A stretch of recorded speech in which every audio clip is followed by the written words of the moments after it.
They don't know that. Yeah, they do. Like, they don't. No, they do. How could you know it? Where are you putting yourself? Because every environment that you're in generates a nervous system response. You guys need to head back and let him off and get him to a hospital, or he'll die in probably a day or two. Yeah, even for me, I was like, why did you make this switch all of a sudden?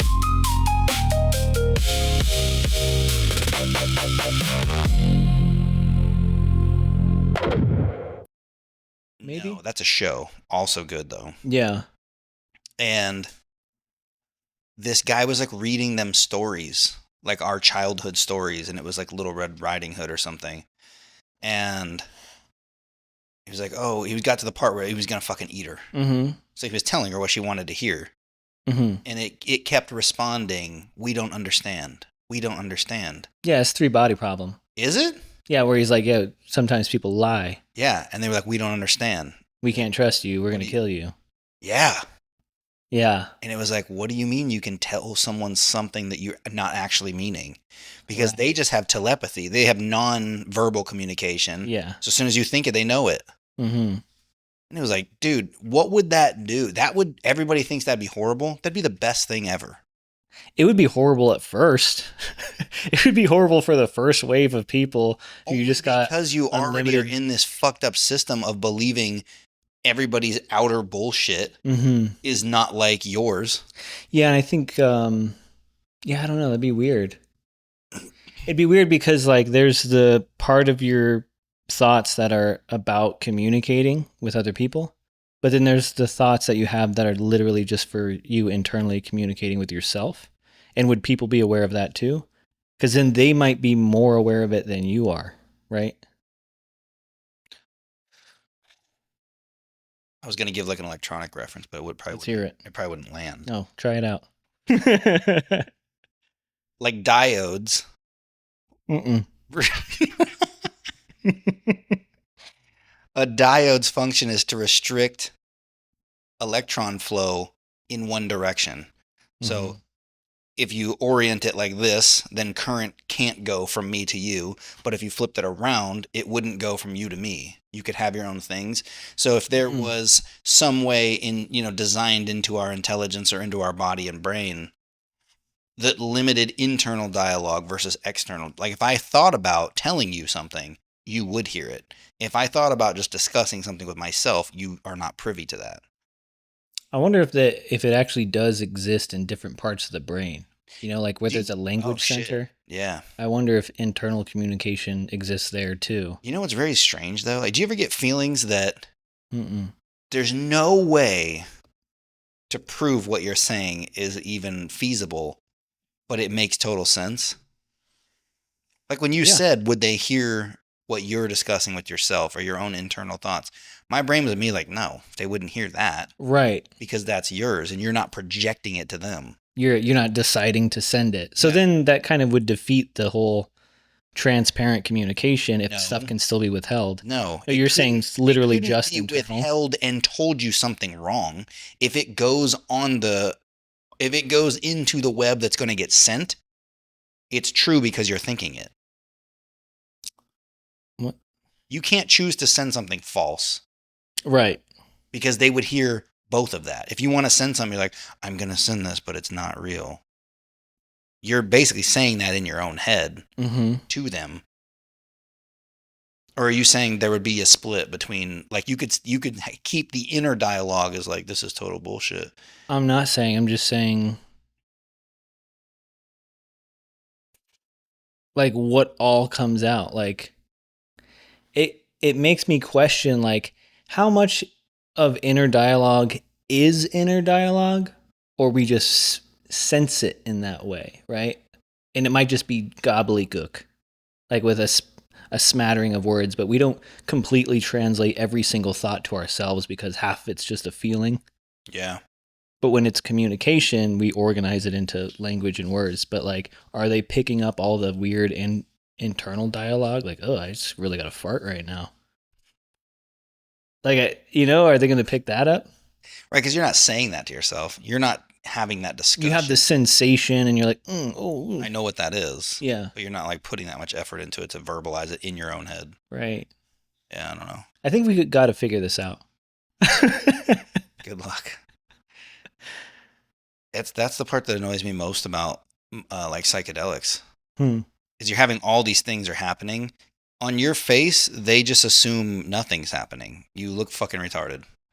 But like, yeah, that's just the look of staring into the abyss, the Yeah. cosmic abyss, and being overwhelmed. But there's a lot happening and a lot of shit I want to talk about. Yeah. But as soon as I start talking about it, they're moving so fast that to verbalize it, I'm already behind. Mm-hmm. And I can't make it back up. Yeah, it's frustrating. And it feels articulable in your mind. Yeah. But then as you go to speak it, you realize, It falls wait a apart. second. Yeah, that's annoying. It's super annoying. Or you get in loops of like, all right, I'm going to concentrate. And then you saying concentrate makes you think about something. And then you're spinning around. And by the time you realize you spun out of concentrating on not spinning, you spun. And then you just start laughing because it's like, oh my God, it got me. All right, I'm going to Isn't life silly? Yeah.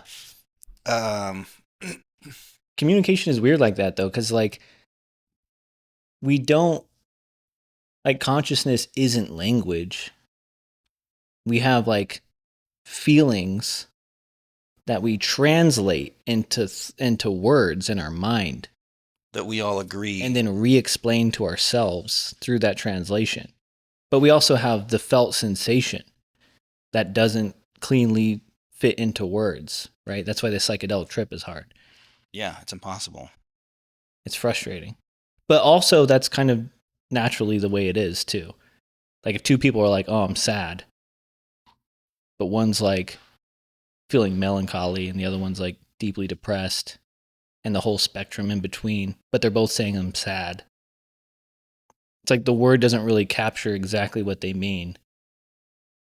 Language is fucked. Like, verbal language is so primitive and shitty that that's why there's so many misunderstandings. And there's so, like, well, I'm trying to explain to you how I feel. We're just not good at doing this. But we're pretty good, though, because also I completely understand you right now, which is like, doesn't even make sense. Almost doesn't make sense. Yeah, but you're only understanding exactly what I'm telling you.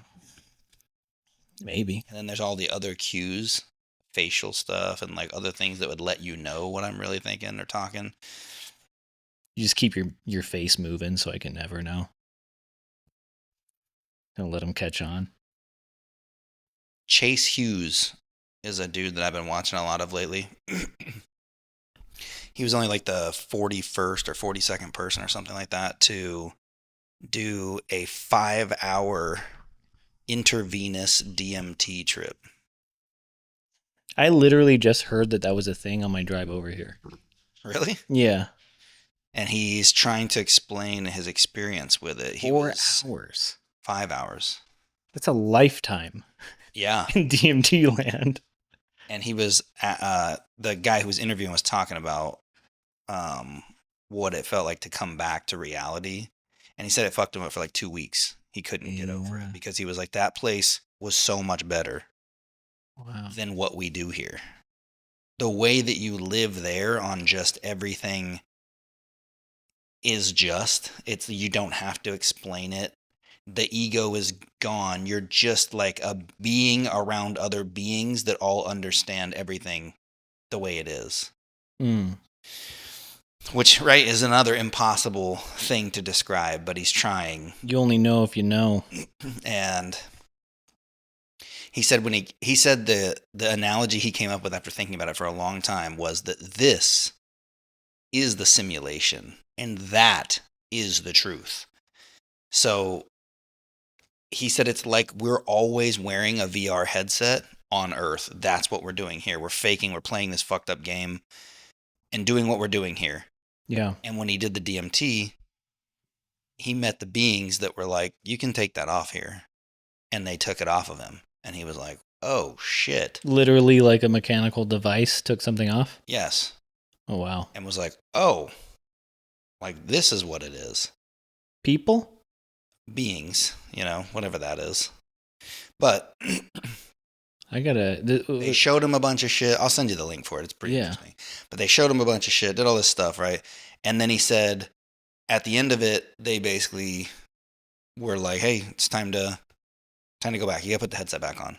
Time's up. And he was like, "I don't want to put the headset back on.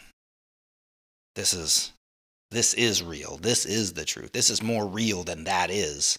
Mm-hmm. I don't want to go back to that." And then it was just back in his body. Like, he put the fucking headset back on. He's back in VR land, and everything sucked. And he said he woke up and just cried for like fucking straight minutes, crying of just like, this is horrible. He said he was super fucking depressed for like 2 weeks. Mm. And it took him a long time to get over the fact that he had to stay here. Mm.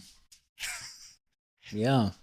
He was like a 20-year military veteran in intelligence, and then got hired with the CIA to do like interrogation. So all of his stuff is about linguistics, body language, interpretation, all these things. So it's very cool to listen to all of his other shit too. But then he got diagnosed with some kind of heart condition and a degenerative brain disease that was going to leave him brain dead in like 2 years. God damn. So he started looking into all the different psychedelic stuff and was just like, I'm just going to start, like, what do I got to lose? I got 2 fucking years to go ham on this and just figure it out. If it helps, Yeah. sweet. If it doesn't, I wasn't going to help anything anyways. So he decides to do this thing, and it's some doctor in Colorado that does this out of his house, the DMT thing. He's like a neural brain doctor or some shit, Mm-hmm. It's him and his wife do it as a team. I think they're both doctors, if I remember right. And they make it themselves, the DMT solution. So he goes to their place, and they set him up. He's like, it's a super nice place. It's all the hospital equipment. You're in like a nice bed, and they're hooked you up all this shit. And they have like the dripper thing, and you can when you're still semi-aware, or you can pre-tell them, like, I want to give me like 10 minutes of just, I'm straight out of it, I have no idea what's going on. Then turn it down, let me come back, gain my bearings, and then I'll let you know. Yeah, that's what I heard. They're using essentially the anesthesia technology. Yeah. Where it like keeps it a continuous calculated drip to keep you. And they can increase or decrease at peak. Yeah. Or that's crazy. So he's talking about all this setup, and then he said, unbeknownst to him, his wife and the doctor went into like another room. He just thought that they were like touring their fucking house or something, right? And he didn't find this out until after everything was done. But the doctor always takes the spouse or whoever in and lets them pick whichever vial of shit they want them to administer. So they get to pick it out of all the other ones that are there. It's all DMT? Yeah. Is there a difference? No, actually? It's just like being a part of the experience. Yeah, pick your thing, right? Or if there was anything nefarious going on, I'd be like, well, you picked it. I didn't decide for you and rig it, So, and then he said, hey, like, we always let people like pray over it if you're into that, or like anything you want to do with anything spiritual. And after his shit, the whole thing, he found out that she said the only 2 things she prayed for over this vial of stuff was that it could fix his heart and his brain stuff. He said his trip immediately was like, as soon as it hit him and he got into that state, that the beings laid him down on a stainless steel like surgical table and cut him from like his throat all the way down past his belly button, like down to like your pubic region. Good God. And just opened him up and started digging around in there in his body. He's like, it didn't hurt. I was completely aware of everything that was going on. I wasn't worried about it at all. But the sensation of them moving around in my body, I could feel. I knew that was happening, and they were in there doing whatever they were doing. Then he said next they moved up, and they had this big ass thing that they like lifted his head up like that and then shoved it in his nose. And they said that they went all the way in his nose until he felt it hit the back of his skull and pin his head against the table that he's laying on. And he said it was fucking freezing. He's like freezing while it was happening. And that they were moving it around and digging around in there for shit. He was having like 8 to 10 or something. These numbers might not be right, but it was like a concerning amount of some kind of seizure, like frontal lobe seizures or some shit like that. And he was having 8 to 10 of those a day before all this. Then he started microdosing mushrooms, and it went down to like a couple a day. And he said they weren't full blown like fall on your back and like totally seizing up. They would be like, he would be sitting there and he would just completely lose track of like anything that's going on. Like, what is he doing? And everything would just get really weird, and it would fuck him up for like a week to recover and be like back to normal. He was having 10 of those a day. After this thing, his cardiac problems were gone, and he hasn't had a seizure since. What was it? Do you know the nature of his cardiac issue? No, I don't remember. Yeah, that's so wild. But like, it's fucking weird, dude. Yeah, I have heard about like specifically in mushrooms having the ability to like restore like neurons in the brain or something, or like Increasing connections in the brain, neuroplasticity, and like actually repairing stuff. Yeah, and making new connections. Mm-hmm. It's not even like fixing the old ones; it just makes new ones. It's pretty interesting. And also when you think about the fact that it engages parts of the brain and links them temporarily for two things that don't go together. Feelings and interpretation never connect to the part of the brain that makes images. Right. Like you can't see sadness, Mm-hmm. feel sadness. But that's why explaining trips is so hard. Because it's visual. Is because it turns into a visual thing. So when you're like, well, what do you see when you're doing it? Mm-hmm. I can't tell you that because you don't ever, if you haven't done it, you've never seen the feeling, Mm-hmm. you know? Yeah. So it's a weird fucking deal, but yeah, it does all that. It's super strange. That's wild. Is that something you've considered? What? DMT? Yeah. I'll do it. Yeah. Eventually. I don't know how hard it is to find. I haven't put a lot of effort in, but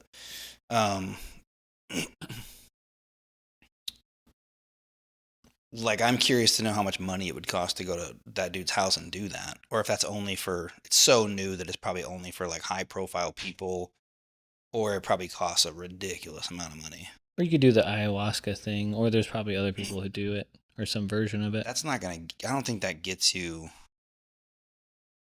I think those ayahuasca things would be the same thing as me eating like fucking 10 grams of mushrooms. I think it's just a heavy fucking dose. Yeah, well, it's metabolized, through your digestive system, so it lasts like hours instead of minutes. Like mushrooms. That's what I'm saying. Yeah. They're different, I'm sure. Mm-hmm. I'm sure it is different because like it's like eating an edible versus smoking weed. Yeah. They're both THC, but the process creates a difference for sure. Yeah. Yeah, I know that they probably feel different and give a different vibe, but like the idea of that compound being not synthesized and not hitting in the same way, like I just don't know that any of them would compare to like a DMT type thing where you're just completely fucking gone. Mm-hmm. Right. Like on all the other ones, it doesn't matter how much you take. For glimpses, you are still aware that you are you, your body's here. Mm-hmm. You know what I mean? It's not just like you're completely unconscious and you weren't here at all. Yeah, I don't know. I watched. Ayahuasca's DMT too, though, right? No, Yeah, it is. ayahuasca is a plant. Ayahuasca is a plant that, like, you can't eat DMT; it won't do anything to you because it's destroyed in your stomach. But when combined with ayahuasca, it protects the molecule from destruction in your digestive system, and then you process it. I'm pretty sure that's Process correct. what? The DMT, digestively. Are you saying that DMT is contained in ayahuasca?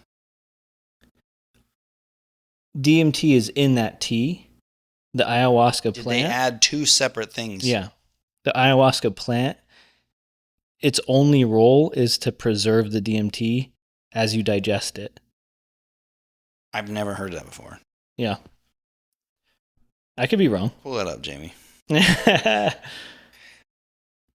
That's what's so like peculiar about ayahuasca and that whole ritual is like the mystery is like, how did you figure out that you needed to combine these two plants to create that effect? Because they don't grow in the same region, apparently.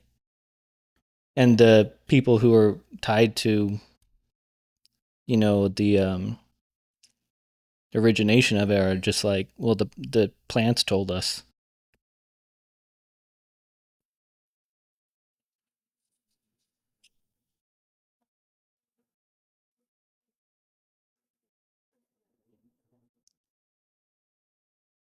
They don't add two separate things. DMT is contained in the plant.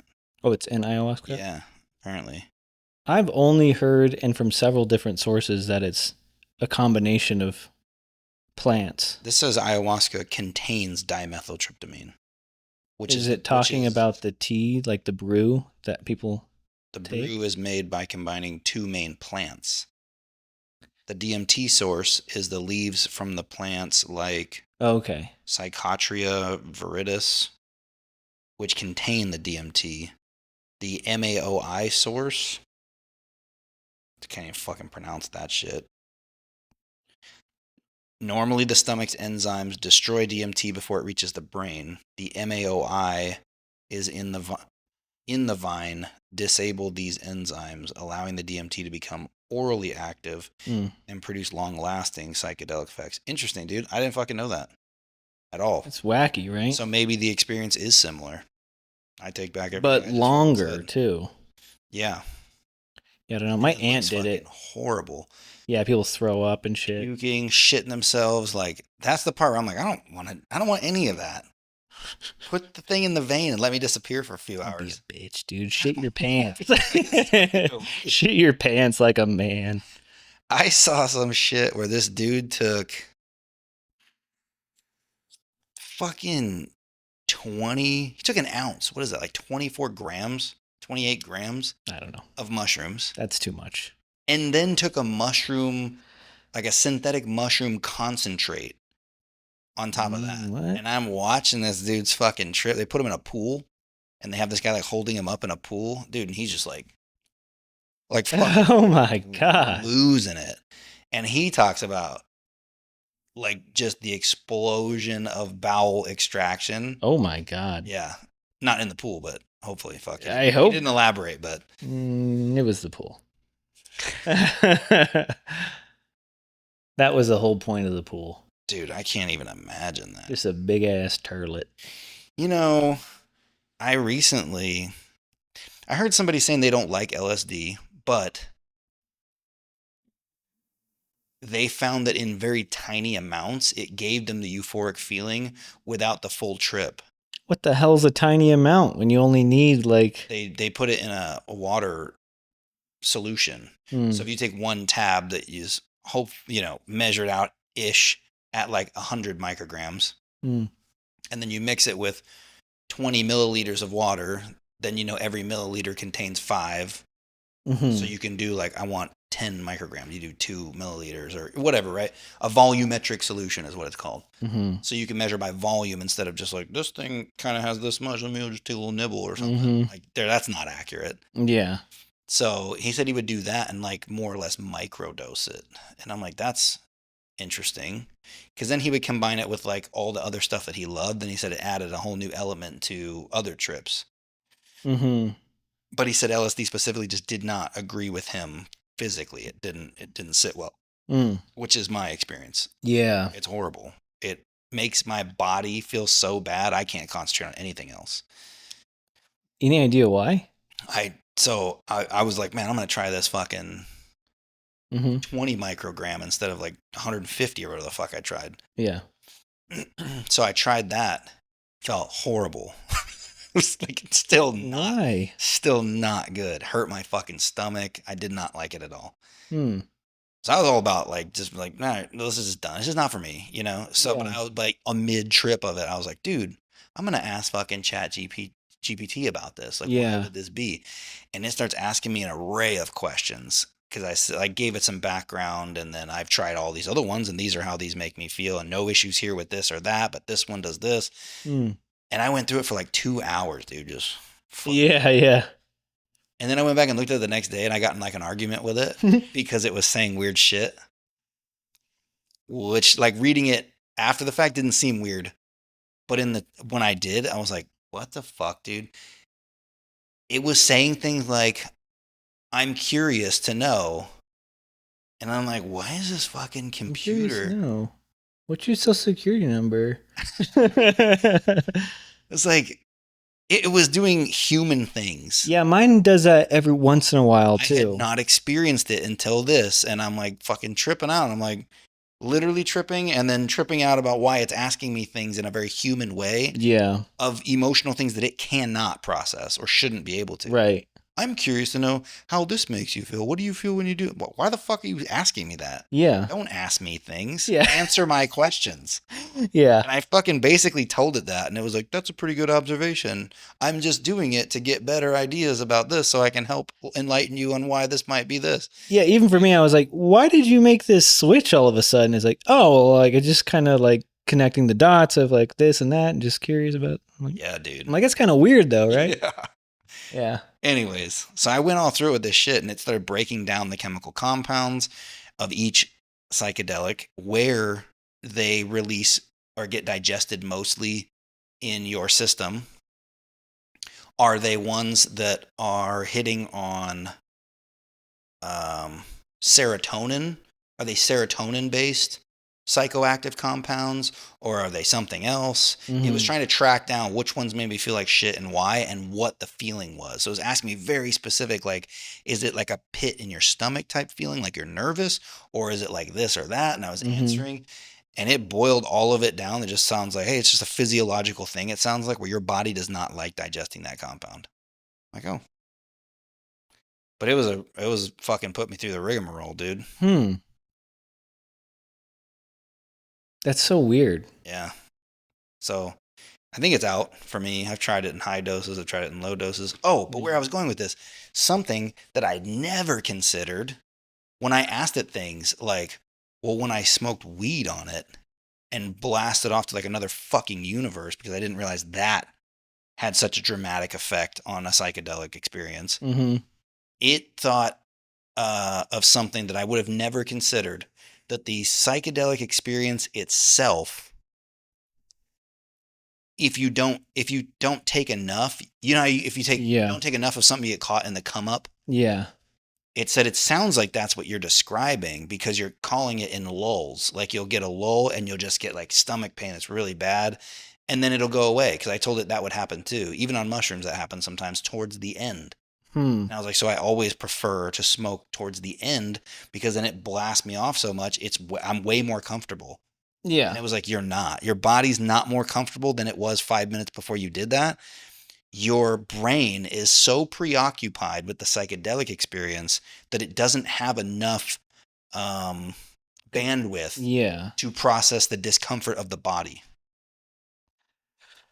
Yeah, that's wild. That was something, dude, because I had formed this other thing, this other idea based on nothing but like, this sounds correct to me, that, remember I think I've told you that I just prefer like the full strength experience of everything. I don't like to dabble. I don't like to do a little.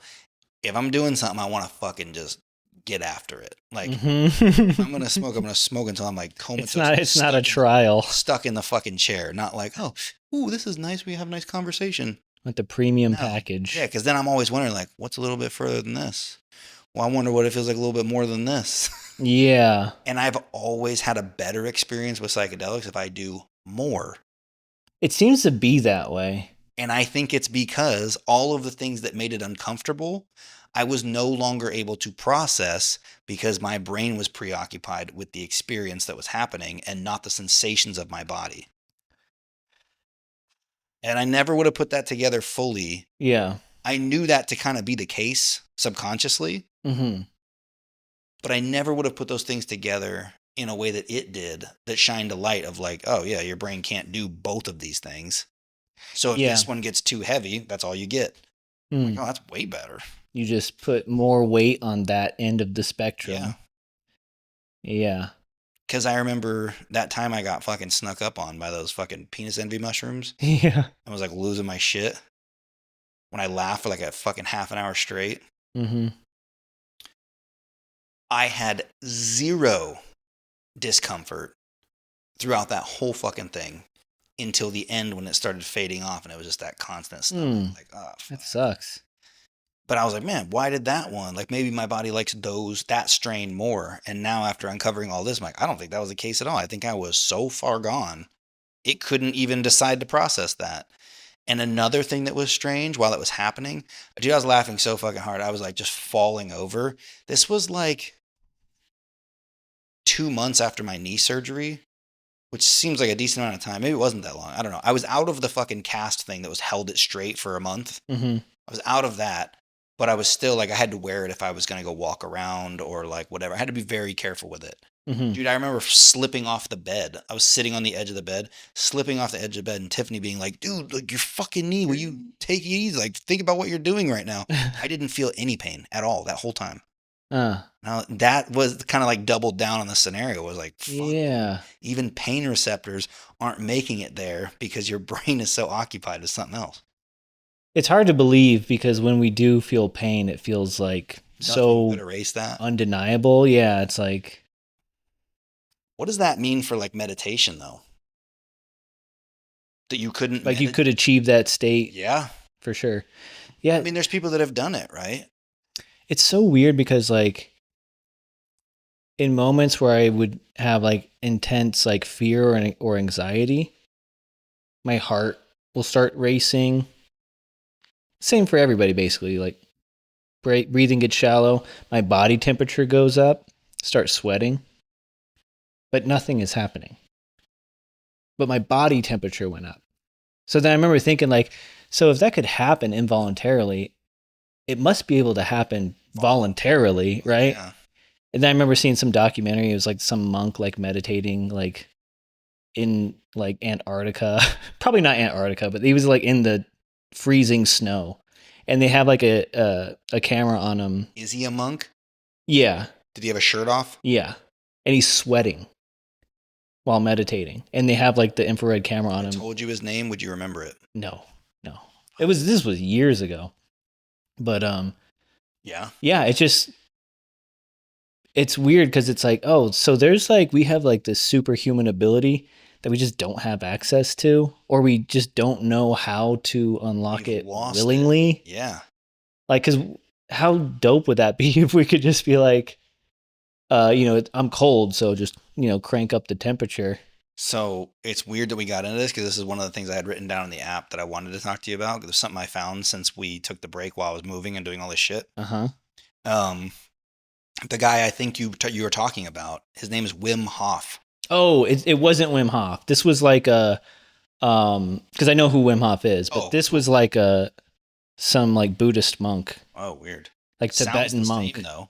It's the same concept, right? How familiar are you with Wim Hof? Yeah, fairly familiar. I know he's got like a series of breathing techniques. What I find really intriguing about him is his like approach, his attitude, like, cause he has like a retreat where he brings people to learn the same thing.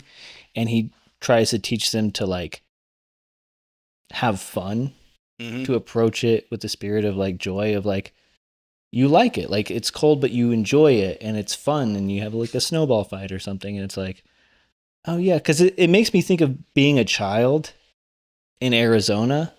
And I don't remember thinking like, fuck, it's too hot. Like I was always outside running around. I never felt. People say that about kids now all the time. Like, well, they'll get in the pool like a month before you would ever and be like, yeah, same. I would swim in the winter. Yeah. Yeah. Cause I just wanted to swim. But when you're operating from the perspective of like joy and curiosity, maybe it's the same thing that we were talking about with the psychedelics, where like that's tipping the scale in that direction where you're less phased. It is so frustrating because like I hate to be tired. It is like I'm just like always tired generally. And so it really bothers me if I like got a shitty night's sleep. And I'll notice it while I'm out like work after a night like that, where I'm like, in my head, I'm like, oh, I'm tired. I'm like, stop saying it. You know what I mean? I keep reinforcing it, which like makes me more tired, right? I'm just like putting another like chunk of weight on that side of the scale. I'm like, oh shit. So hard to like willingly push yourself into a different direction. Yeah. It's definitely a skill. Like, you can get better at it. Yeah. Um, What were you going to go off on though with Wim Hof? because I fucking just ran into this, and I just was like immediately like enamored with it. Like, what do you mean? Mm-hmm. What's going on? And then I looked, and he was on Joe Rogan's fucking podcast like 10 years ago, Oh. talking about all this shit. Yeah. Made him do the breathing exercise Yeah. and then hold his breath. Mm-hmm. They only did it like twice, and then he held his breath for like 2.5 minutes, Mm-hmm. like just on the spot. I'm like, It's that's intense. He did it with Jordan Peterson too, and I tried to do it along with them, and it's like really intense. Like I Yeah, started to feel like so lightheaded. I was like, I'm not. I just tapped out. I'm like, you guys can do this. But so I started looking into other things, all the other shit he had done, and looked up all of his interviews, and went just like I always fucking do when I find someone interesting. I just try to find every angle. Mm-hmm. And the other interesting thing is not just the playfulness and stuff that he comes to it with, Mm-hmm. but the fact that he is scientifically fucking proving it. Right. Yeah. He's having them run studies on him at major universities to prove that these things are physiologically changing. It's not just mind over matter. And he did a fucking test where they were going to inject him with a pathogen that should make his body do XYZ, raise temperature this much. You're going to vomit. You're going to have this sort of reaction as your, what do you call your system that fights shit? They injected him with a pathogen Yeah. for the sole purpose of increasing his body temperature. No, to see if he could fight it off. Oh wow, interesting. What is that called? Your what system? Immunity. Immune system. He was able to get into his immune system and highlight in his mind where he wanted it to attack and fend from, and he never got a single symptom from it. And they were like, Wow. That's insane. That makes no sense. This is a one-off. Like, yeah, you can do this. And he's like, no, I can teach anyone to do this. And they're like, nah, we don't think you can. Okay, I'll get 12 more people. Get the experiment ready for 12 more. And he went and he took like 2 weeks, and he took people he'd never met before, and in 2 weeks taught them all the same breathing techniques that he wanted them to do while he was there. Boom. Took all 12, hooked them all up. All of them passed. None of them got the reactions that 1,000 other people did when they tested the same pathogen. That's What the fuck is that? absurd. So, do you remember a long time ago, I saw him on I watched his, he was like a documentary or some shit on Netflix or something. Yeah. And I watched it after this. Do you remember when I told you that I was like hesitant to tell you, but I was trying to do like meditation type shit Mm-hmm. in the podcast studio at the other house? Your knee. And I just sat there and focused on fixing my fucking knee pain. Mm. And then, like, for months, it was gone. Yeah. And it was like the most indescribable, like, this is the weirdest shit. Yeah. On his documentary, he talks about it. And Joe Rogan asked him, because he was trying to, like, clarify. He's like, are you saying that you can focus energy on certain parts of your body and heal them? And he's like, yes, duh. Like, what do you mean? Mm-hmm. And he's like, what do you mean? Like, describe that. If I have a upper respiratory infection, you could make that better by doing these breathing exercises and focusing. He's like, yes. He's like, you place the energy and the thought on the part that needs the fix. And when you get yourself into that state by doing the breathing exercises, your body will know to shuttle the things over there to fight this thing. And he was kind of just sitting there like, whoa, like, what do you mean? And when he said, well, how would you do it right now if, like, say you had this injury or whatever? And he fucking described, like, almost verbatim, dude. What you did? I'm pumped that we have it on camera of me explaining it, and then finding a year later that some dude said it 10 years before I said it on camera. Because I wouldn't fucking believe it if I heard me sound, this guy's fucking full of shit. But now there's like, dude, I didn't know who this guy was when I filmed that. And the way I described it, and then watched a podcast of him 10 years earlier describe it the exact same way. I was like, oh my God. It's collective unconscious.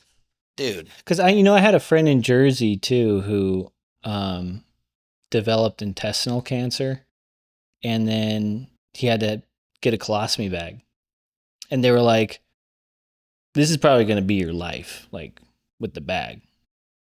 It's really like less than a 10%, less than a 10% chance that we could actually like reconnect you. And then he pissed off somebody at the hospital. They took his phone. So he had nothing to do other than sit there all day. And he's like, done a lot of psychedelics and is just kind of like one of us, So he described to me that he spent hours like focusing on the area and trying to prompt his body to do work there and fix it. And then he got reconnected and he's golden, I'm not saying that that's why, but that's exactly what we're describing. You can't say it's not why. Yeah. Yeah, for sure. Yeah, it's the weird thing about like studying something scientifically, because like you could theoretically come up with an experiment that would explain what's happening there. But it's almost like scientifically describing love as a series of chemicals. Mm-hmm. But that's not what love is. That's not like how we understand it. You know what I mean? Like, even though you can describe it in those terms, that's like one side of like a many-faced object, right? I don't see it as like you couldn't create love with chemical. You'd create the feeling of, right? Like, I mean, there's Molly. I'm just kidding. Even that, though, the difference. Yeah. But do you get what I'm saying? Like, you can just probably scientifically describe what's occurring within your body through these experiences that we're talking about, but that doesn't make it But happen. it doesn't. You're describing what's happening, but you're not making it happen.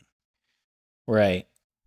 That's where the magic is that you are deciding, yeah, I'm going to do this now. I think it's the way that like we are so convinced that we don't have that kind of control. Yeah. That is exactly what keeps us from having it. Yeah. Right? That's what he's saying. Because that's true in a lot of very obvious scenarios. He says too. it all the fucking time. He's like, this is not, everybody looks at me like, this guy's amazing. I'm not amazing. Everyone can do this. Yeah. You're just not doing it. Mm-hmm. And just like you said, I started doing the breathing. I got fucking lightheaded as shit. Mm-hmm. And I was like, fuck this. It's a weird That's what everyone thing. does. They hit their limit at some point. They're like, I'm out. Yeah. But what if you weren't out? What if you were just one of the ones that was going to take it as far as it needed to go? I learned really fast, don't do it while you're driving. Oh, you get lightheaded? Dude, I almost passed out. Yeah, dude. You're like hyperventilating, basically. On nights, when I was working nights for Outage, I was tired as shit. I was having a really hard time just even making it home while driving. And I was like, I want to see if that'll wake me up. So it was winter, so I rolled all the windows down, and I was freezing. And I was like, I want to see if I can make myself less cold and more alert. It fucking worked. I didn't even feel cold at all. I would get home and like give Tiffany a hug in the morning. She's just waking up, and she would like touch my cheek with her cheek and be like, "Oh my God, like, am I cold?" Like I didn't even know I was cold. So it did work in that regard.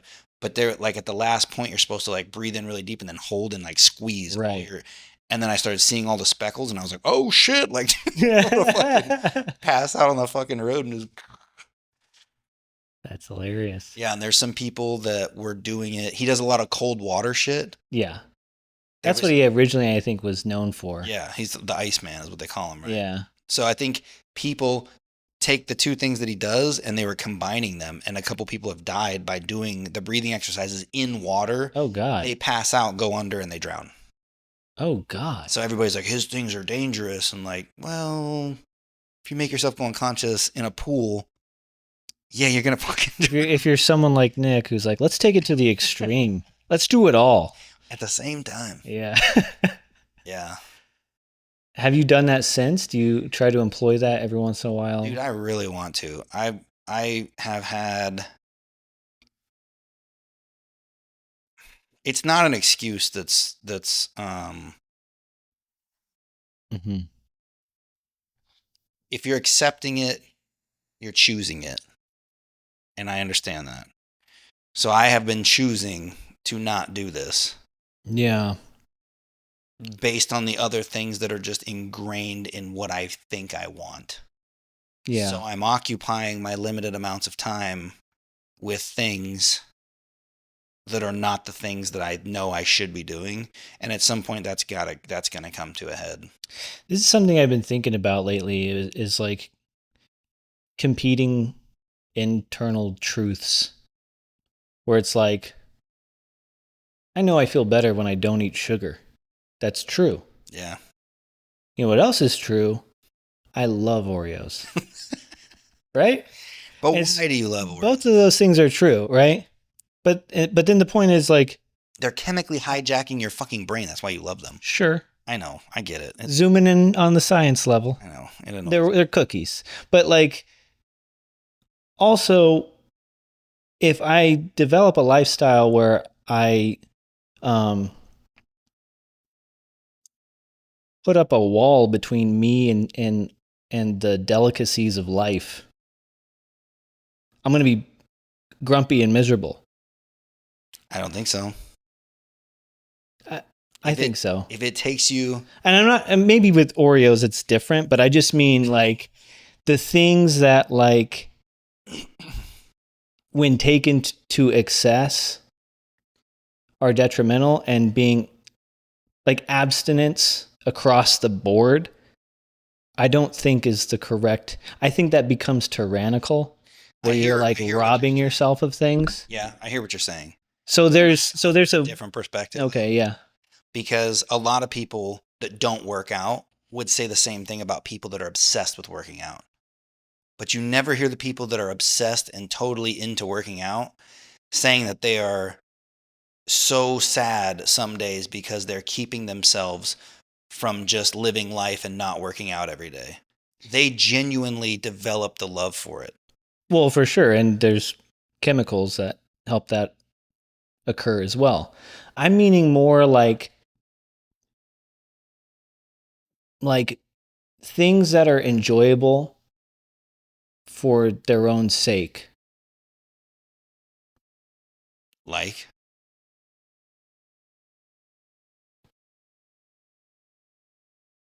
Like mentally or physically for sake. either. Because it is way better and your body would appreciate it much more if you didn't put those things in. 100%.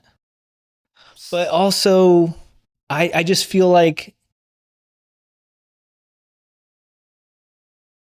all I'm trying to say is like it's the challenge of being a human being who like has like intellect competing against desire.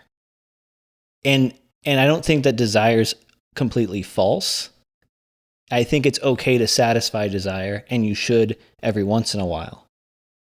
And I think like blocking yourself off from it, I don't think is like the path to like your best life, right? I think it's just being able to manage it, but it's hard because we're humans and we're ultimately bad at that.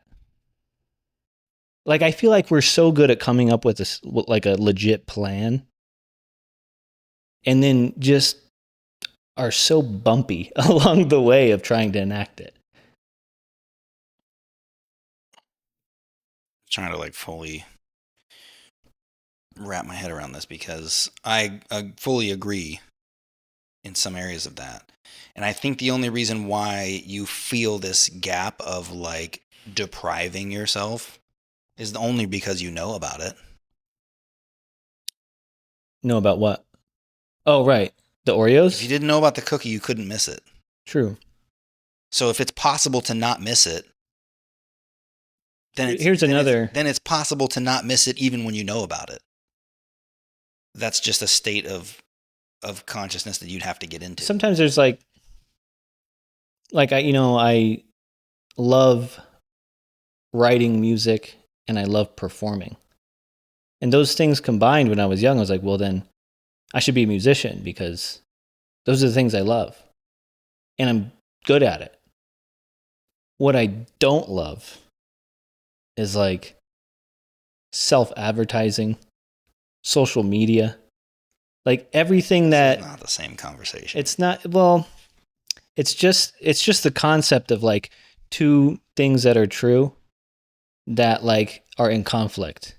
They're only in conflict because you're trying to use them to get something. And the way to get that thing monetarily is to do these things that you hate. But You but could the, go street perform yeah. and write music every day and love that Yeah. because you didn't have the expectation of there being a monetary exchange. Yeah. But as soon as you're like, well, I'm already doing this, I'd really love to be able to support my lifestyle with it. Hmm. That is a whole nother thing. So that's good. That's a good point because you're talking about basically the framework is the problem. Yeah. It's what we hate about fucking everything. Why everything seems so off. Yeah. Where it's like, I love this. And they say, do what you love and you'll never work a day in your life.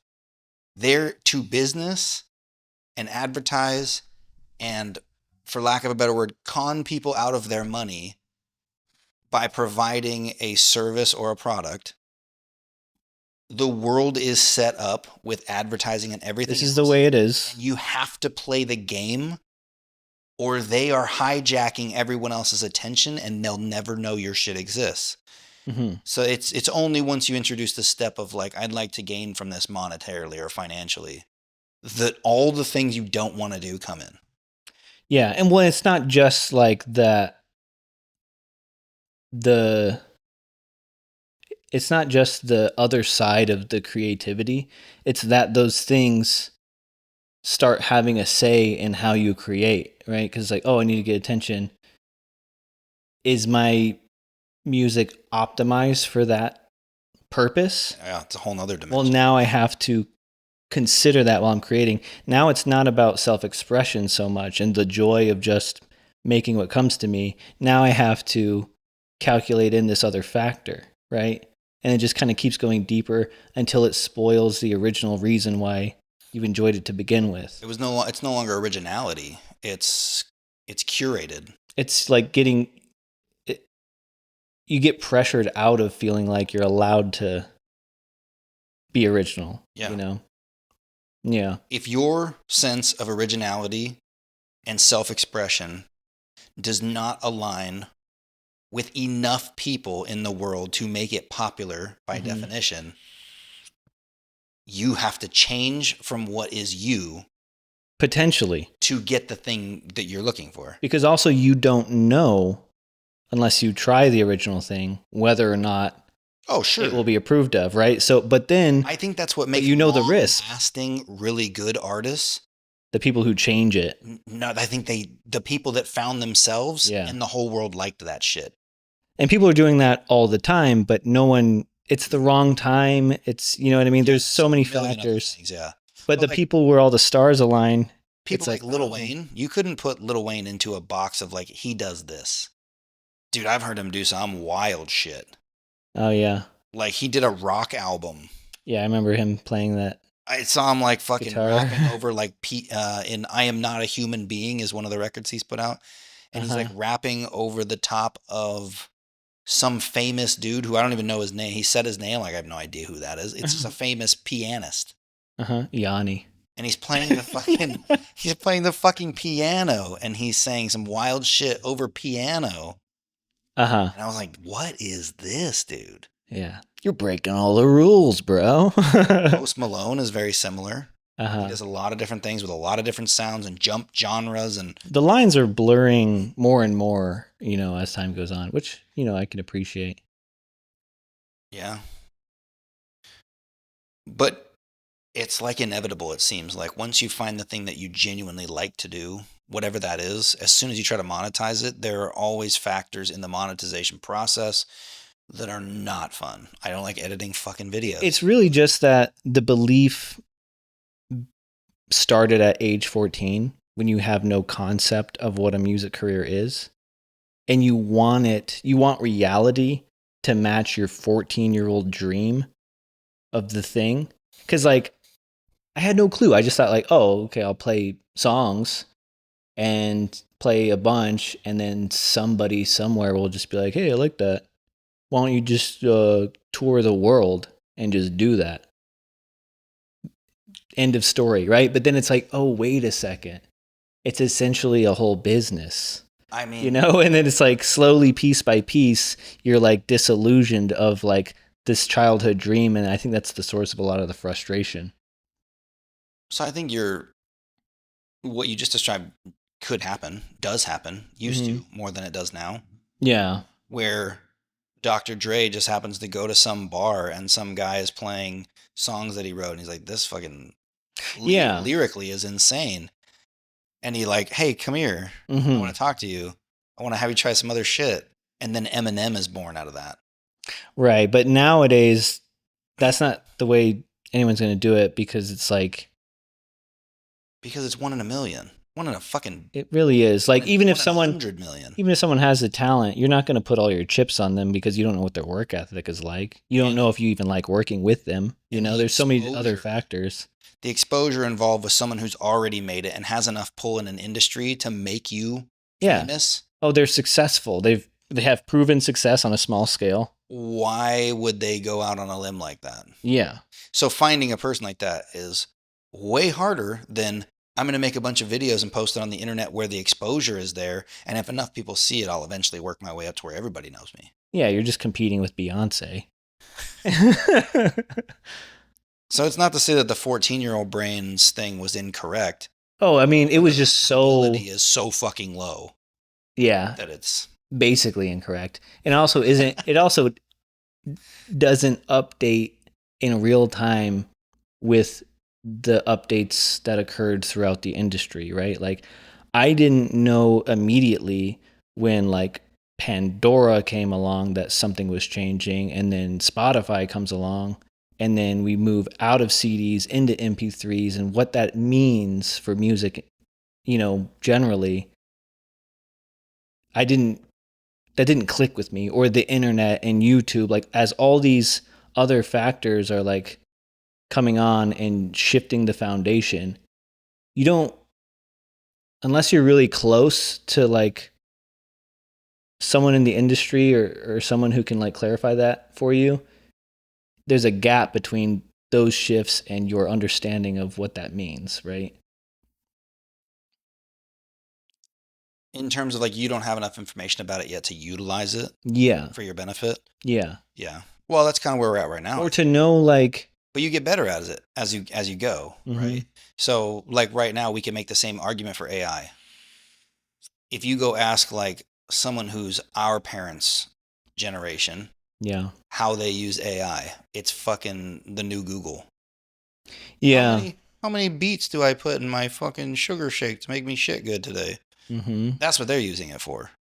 When then me and you were like, it's good for that. Upload this video and turn it into like a bunch of shorts to shortcut my time, and now I can leverage my time better and put more content out and do all these things.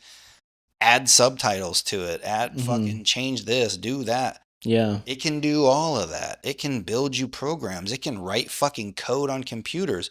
So if you know how to understand this tool that just came out within a couple years, the faster you can understand the tool and utilize it, Yeah. the better off you're going to be in the world that's now. 15 years from now, it's going to be even harder to break away making content and showing people something. Yeah. Because that knowledge will now be common knowledge. And you're going to need to find another way to separate yourself.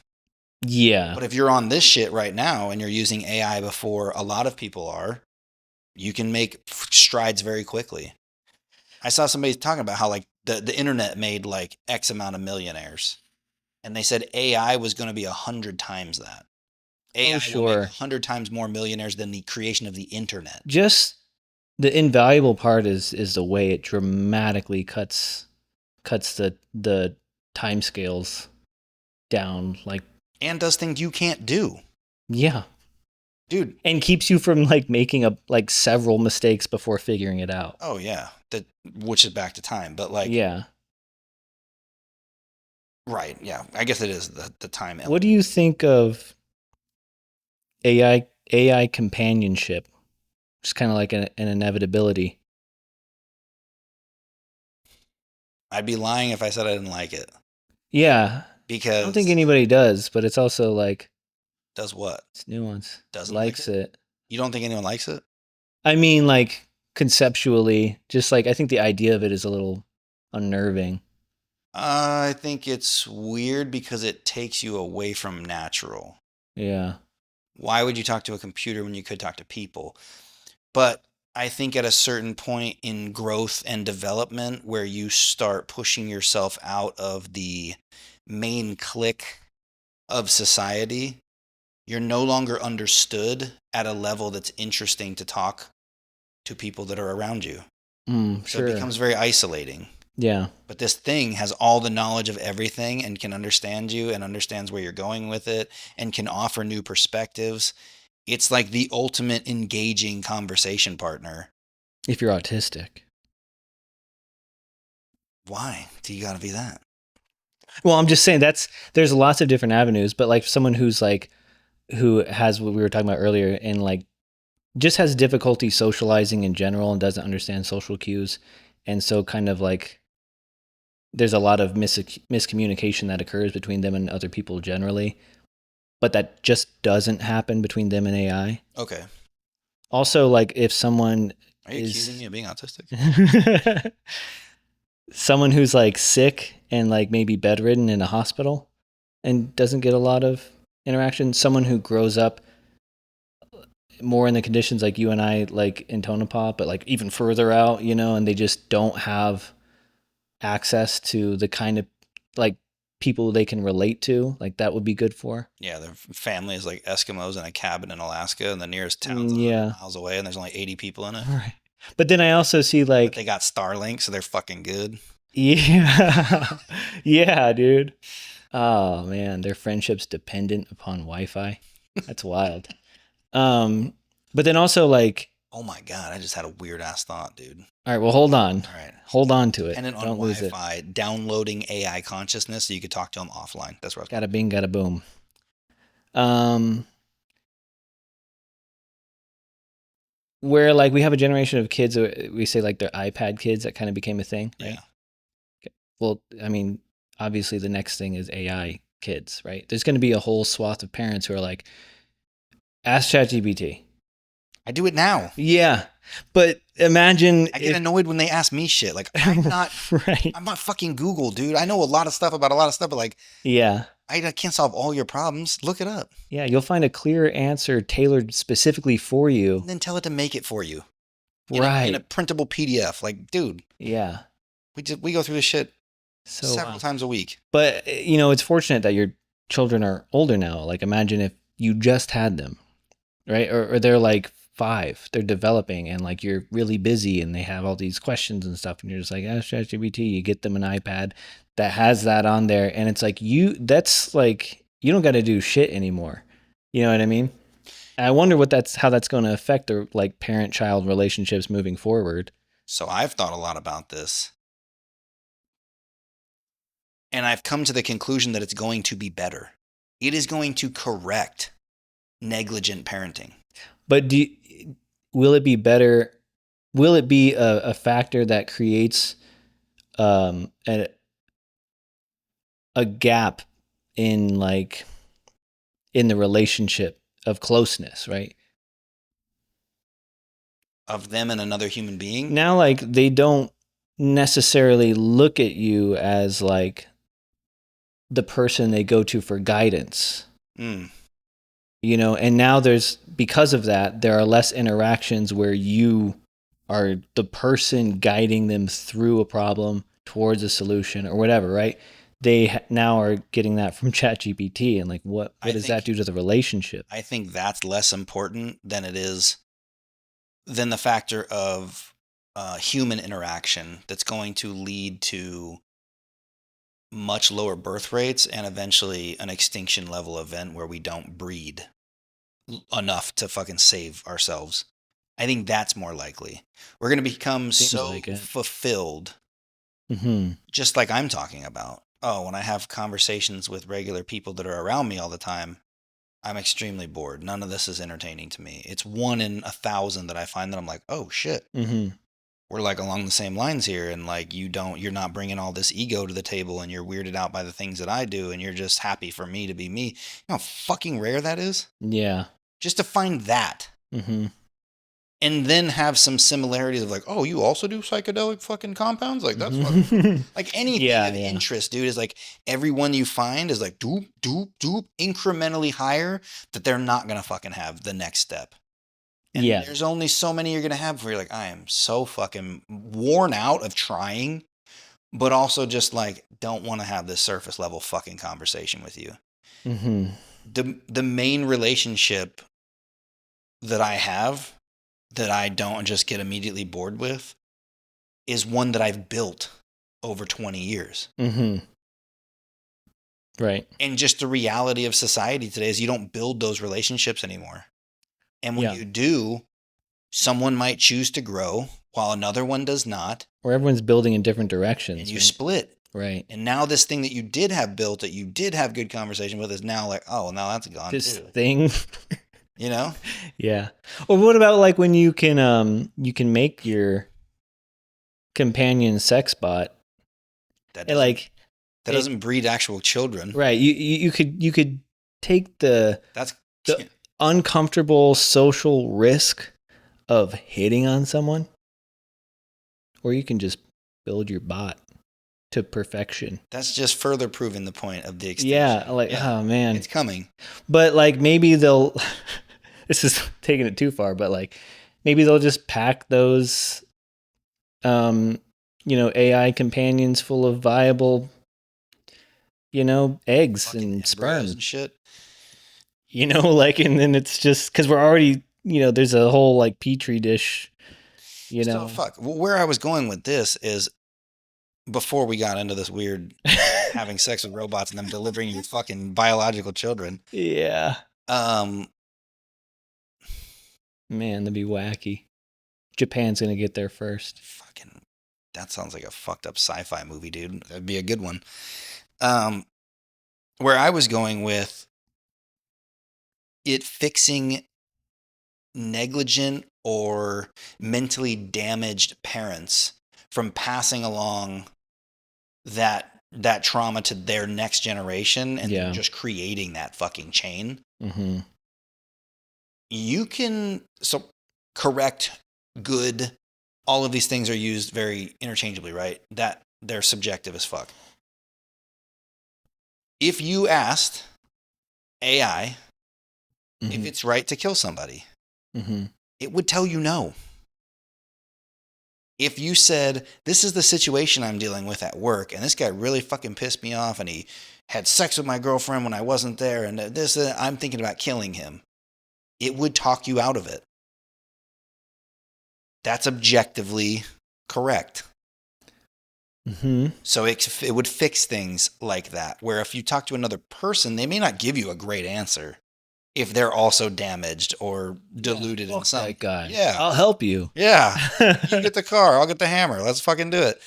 I don't know if it's exactly there. I think that's like where it's going to be, but some of the flaws with AI right now is the fact that it like wants to like gaslight you basically, or just like green light you and affirm you along the way.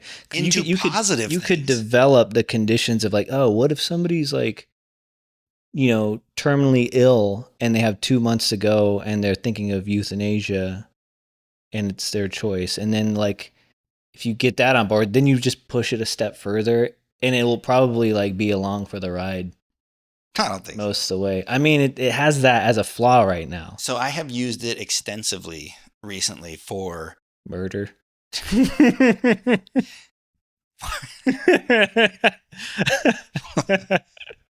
For giving it scenarios that are actually happening in my life where I don't tell it which party I am.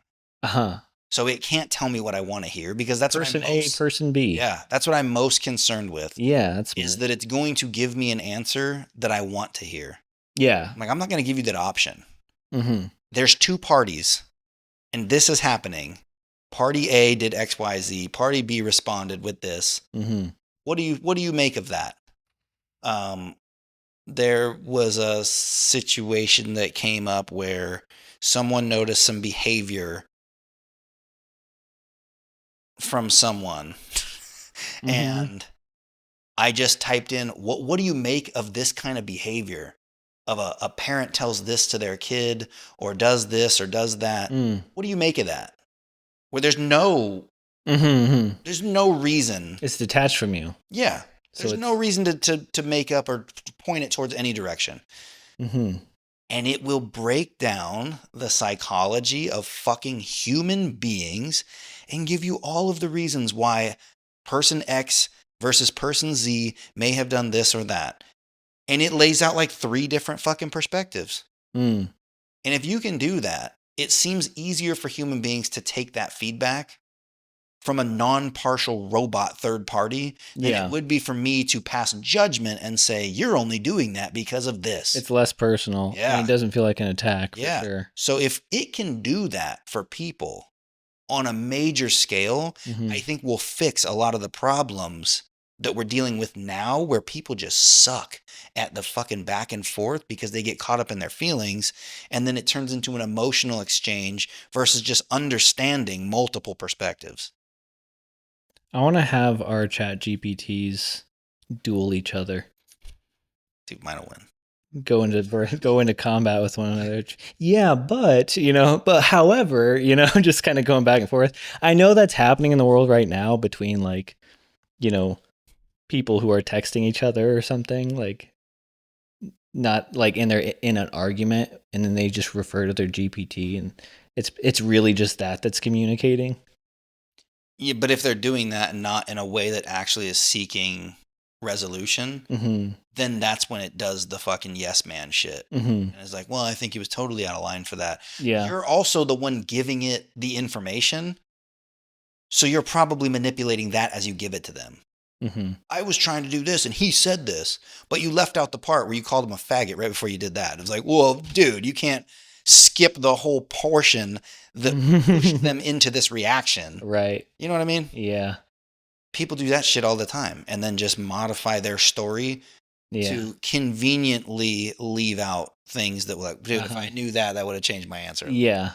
Yeah. So it's as much part of the user's responsibility to prompt it with real shit as much as it is the computer to not just tell you what you want to hear. Yeah. Because I can make it tell me what I want to hear. Right. But that's not really why we're here. Right. So maybe it wouldn't help at all. Now you've changed my mind. My whole theory revolved around people actually wanting the truth. And people don't. No, they want information. Yeah. And and they can get it. Potentially. Cognitive dissonance. What do you know about that? What do I know about it? Yeah, how would you describe that? Cognitive dissonance. A kind of detachment from objective reality. Are you guessing? I can't tell. I've talked to a lot of people about this recently, so I didn't know if last time we had talked about that specifically. Yeah, maybe it's in some ways related to like depersonalization, where there's just like a distance between what's actually happening and what you perceive to be happening. Kind of. I don't know. If I were to tell you whatever view you held as like a concrete view, right? I could have easily done it earlier with the DMT topic, where I was like, those two, ayahuasca is not DMT. There's 2 different things. That's my understanding. Right. Doesn't make it right. Right. And then it was wrong. Right. But I could have defended that for no other reason than I didn't want to be wrong. Sure, yeah. Because you being right would shatter the view that I had, and that is destabilizing. So right. Cognitive dissonance is the person wanting... defending your understanding. Defending it for no other reason other than it would be destabilizing to say that you were wrong in this view that you've held so close for so long. You don't want to go back and have to do some maintenance on the scaffolding of your reality. Right. That takes work. Yeah. Yeah, it's better if you're correct, and then you just don't have to I don't have to change anything. That's such a fucking thing, because once you're past it, and it literally I don't even understand anymore how people are like that.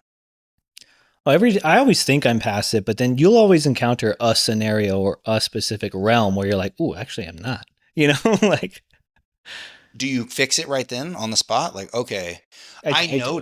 I notice when I'm like, why am I defending this? If it's not right, it's not right. Let's just find out the truth. Uh huh. I'll have to catch myself doing that sometimes. Yeah. But for the most part, curiosity, staying curious, fixes it every time. If Yeah. someone's telling me something, like, really? Yeah. Yeah. Like, that's a perspective I have never even considered. Mhm. Tell me more. Yeah. And I just want to hear it. I'm not taking your word for it.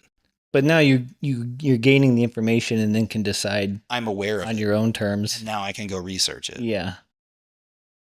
When a lot, most, 100%, most people would just be, no. Dude, no, it's not like that. I don't know about that. That's this. Yeah.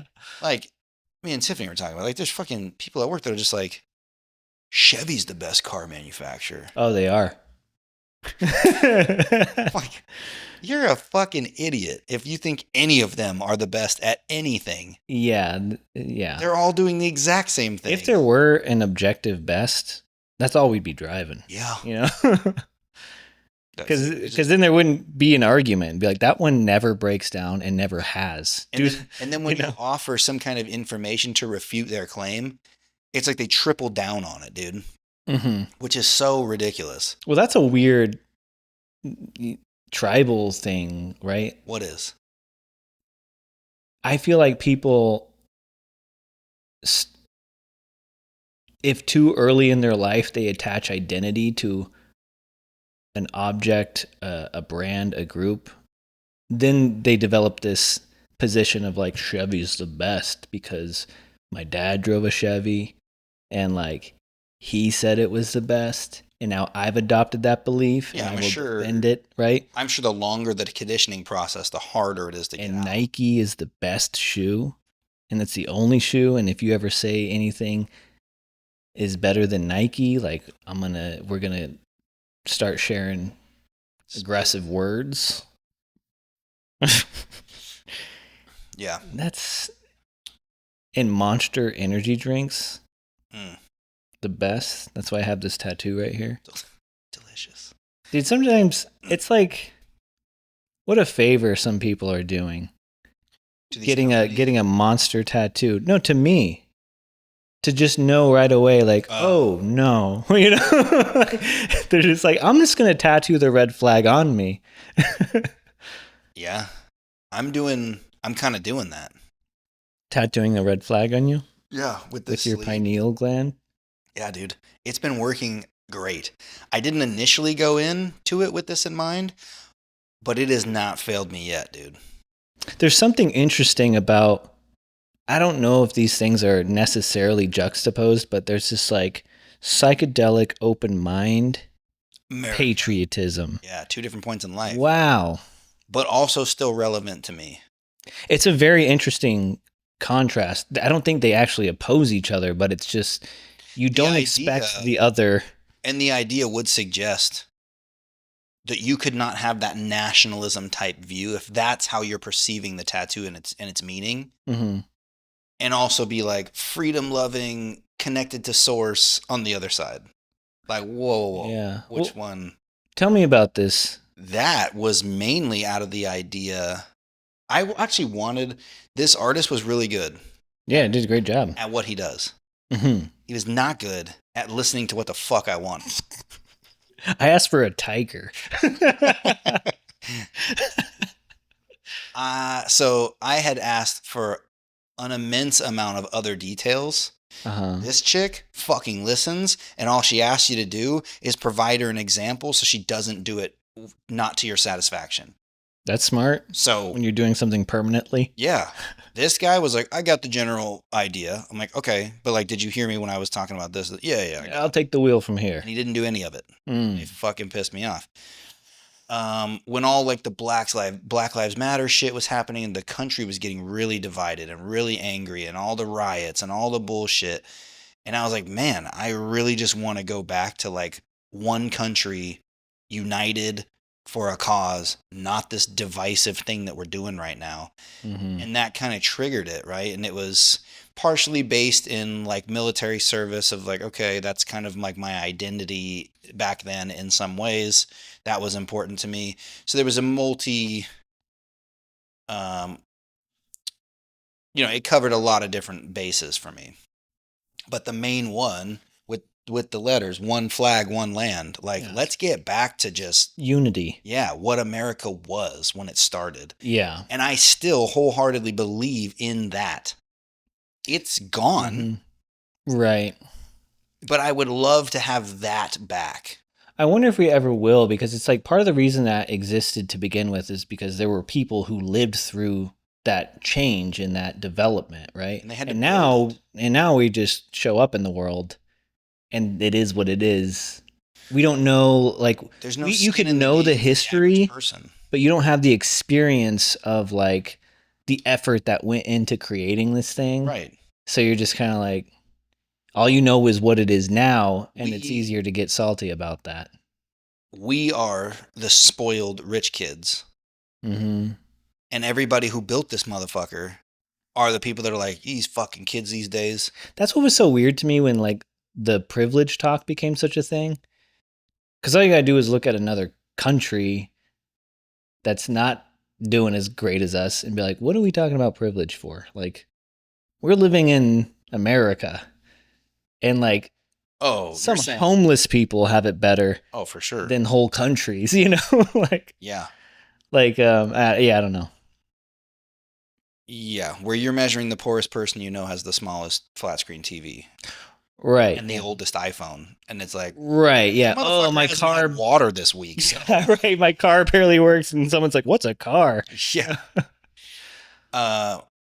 Yeah, so that was the main focus of that, is just like, man, I would just love to get the country back to that, or just people in general back to that. It would be nice if that were the case, if it felt more possible. I've lost. I feel like it really requires the people in positions of governmental power to also have that idea in mind. It would, yeah, look how long it's taken to get this bad. It didn't happen overnight. It's 25 years of let's just get everybody pissed at each other. Yeah, let's stir it up. So it would take the whole, as soon as you were able to achieve the flip, now you arguably have a 25-year fixing. Mm-hmm. It's going to be multiple generations. Did being in the military have an effect on your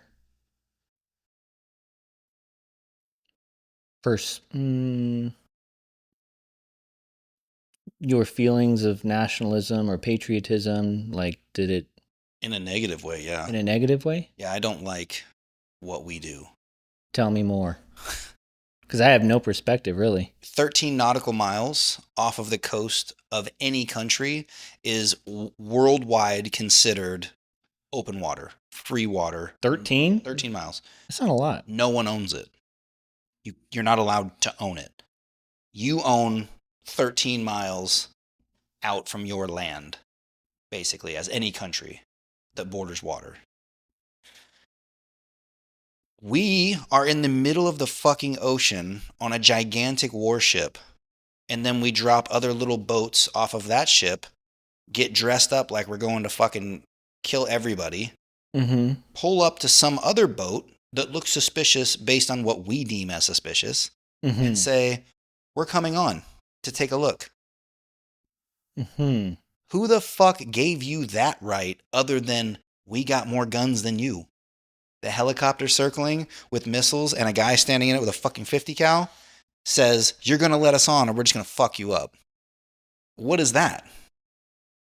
Yeah, it's like the Team America World Police idea. Yeah, like America. Yeah. Strategically, so did you partake in that? Yes. Was on the team that would go out and do it. What were your feelings in the middle of that? In it, they tell you all the things you'd expect them to tell you is why you're doing it. These are terrorists. These are bad people. These are pirates that get on and steal other people's stuff and kill people. these are the ways that we usually identify that these are those people. So we got to get there and we got to go on and we got to like make sure it's not them or we're going to do something. And then guess what we did? Fucking nothing ever. We just would go do it as like a show of force. Like, look how big our dick is. What's up? We could do this if we wanted. All right, have a good day. Here's some Pop-Tarts and fucking gloves. Yeah. What the fuck are we doing out here? Yeah. Oh, that's an interesting flag that doesn't really belong in this area of the world. Go over there and see what they're up to. What are you, my nosy fucking neighbor? Like, what is it? Yeah. You have no more right than they do to come do that to you. What were these people usually doing? Fishing, trying to not die. Right. Yeah. We got called out to one. It was the most fucked up one I'd ever done. Just ate dinner. It's probably like 8 o'clock. They started sounding all the shit. So we go get ready, get dressed, get our fucking AR-15s, your sidearm, all the magazines, bulletproof vests, flotation devices, all this shit. Put the boats in the water. Fucking haul ass over there to find out that like they were doing a distress call because someone was really, really sick on their ship. Oh, shit. And when I say ship, I'm talking like a boat that's infested with bugs, cockroaches. There's cats running around. Like, how the fuck do these things get on here? What the hell? And they're on a fishing trip to catch fish, bring it back to whatever shithole country they're from, sell it, and hopefully try to make a living.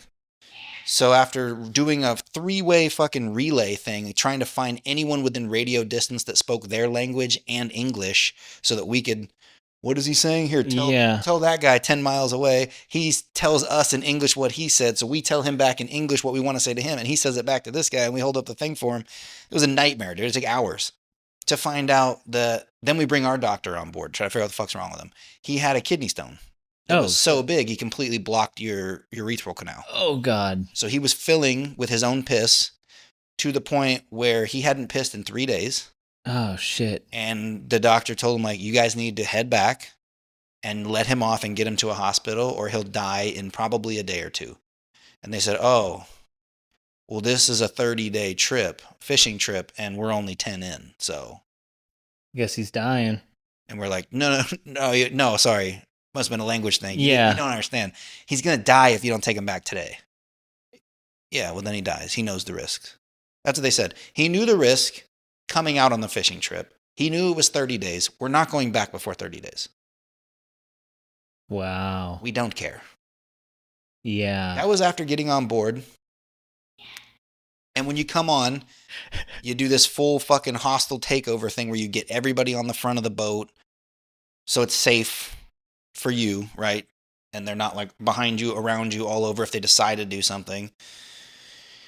Because admittedly, some of these vessels are full of fucking guns, ammo, explosives. Like they're hauling illegal shit all over the place. Mm-hmm. I don't know why the fuck that's any of our business in the middle of the ocean, but that's besides the fact, right? So for our safety, we put them all in the front of the boat, somewhere where we can watch them, and we go search the shit, make sure it's not rigged or whatever. And I think I was the second one on that specific one, and I hop over the thing, and these dudes are like all sitting in that just those white like cloth clothes, and have a stainless steel dog bowl on the floor, and there's 4 or 5 dudes around it, just like scooping beans out of this thing and eating it with their hands. Then you go look at the accommodations for the bathroom when you're searching the fucking boat, and it is a wooden boat. But there's tile in a sloped thing like this down to a hole. And when you look through the hole, the ocean is underneath it. It's just a hole in the boat, like a little wing that hangs off. So when you shit and it hits the tile and just runs down, it falls through the hole and goes in the water. And it's like, all right, there you go. Whatever. Mm-hmm. Okay. I'm looking around for any kind of like paper, toilet paper, nothing. They wipe their fucking ass with their hands. And there's 5 dudes around a dog bowl eating beans with their fucking hands. Like, that's who we're talking about. So to go back to your point of like privilege. Yeah. Nobody in this fucking country is more privileged than anyone else. Right. In the grand scheme of things. Like, let's get real, dude. Yeah. But yeah, so overall, I think we are an extremely aggressive, warmongering place that just does things that no one else would allow, but we do it because what are you going to do? We are the biggest. Yeah. And that's fucked. To operate out of that is bully type mentality is not cool. And then when you find out even more things, like the vice president owned the entire company and structure of companies that set up everything for a 20-year war in the Middle East. Dick Cheney made billions with a fucking B, billions of dollars over 20 years, but was also the right-hand man of the guy that decided to go to that war. You don't think that in a room somewhere they were like, hey, bro, you do all the companies, just funnel me back some shit and I'll make sure we go over there. You don't think that that's a possibility? Right.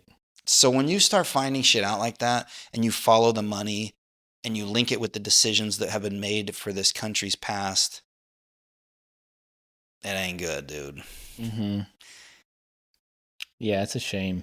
So that's when you get older and you start realizing these things in the moment, like, why were you doing it then? Well, they tell you all the right things of like, why do you think police do what they do? And yet you still have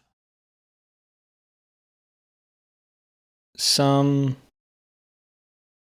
appreciation for this country. Of what it was when it was founded, what it was when it was being built, what it was before the Titanic sank and they developed this structure once they got people on board that were opposed to having it become a really fucked up place. Yeah, I liked that. I liked the idea of that. Hard work, building it, take a piece for yourself. Everyone is equally committed to its success and not leeching off of it because they helped build it. Right. No one appreciates anything they didn't work for. And on a larger scale, that's what I'm saying. Right Like, now that's it's why built. we are the spoiled rich kids of this analogy. Yeah. Where it's like we were just born here. Like, oh, you guys already made nice houses and I have air conditioning. And like, why the fuck do I care? I have what I need. You didn't do anything for this. Yeah. There is no level of commitment that you could provide if you were born today. Yeah. That would ever make you deserve any of this. Ourselves included. Yeah. We have not done enough to deserve the modern amenities that we're sitting in right now. Fuck you. You haven't done shit. Yeah. What have you done? How much have you suffered for that? When they were building things like the fucking Hoover Dam, there was like 2 deaths a day. Right, yeah. To build this monumental fucking structure that changed how we channel water throughout the entire country and into other countries and, you know, wherever it goes. Those fucking systems that somebody zoomed out for and was like, hey, we're going to sacrifice like 100,000 people building this fucking thing. But after we do, society's going to be so much better off. And they went and did it. They went and did that fucking work. And massive amounts of people died to do it. They didn't shoot for that. Nobody does. But like, they knew the risks. Now it's today. It's like, dude, we're running a nuke plant that provides all this power for 8 million people or some shit. No one's ever died there in 35, 40 years of operation. You know what I mean? Like, just the standard has gone up so much and everything's changed so much. Like, people don't really know what sacrifice is anymore.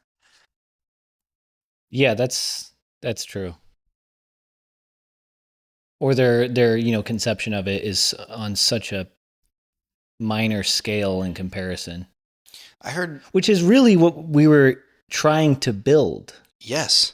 So it's just like it is that model of strong men create good times create weak men create hard times, and then it starts over. I don't know. I think it's strong men create good times. That's what I said. Create better times, create even better times, create absolute destruction. Because it's like now, it's like, I don't know. Everything just seems so like we're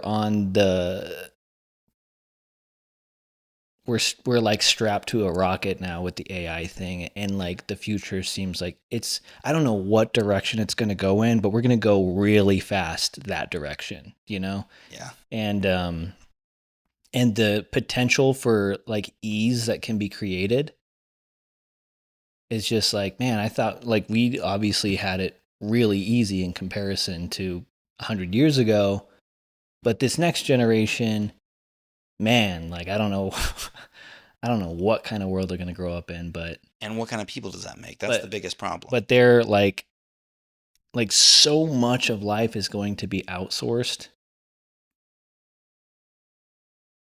You know, I really like tried to learn a lot from just watching my grandmother like live her life because it's so physically involved. Like she has a computer and she doesn't know how to use it.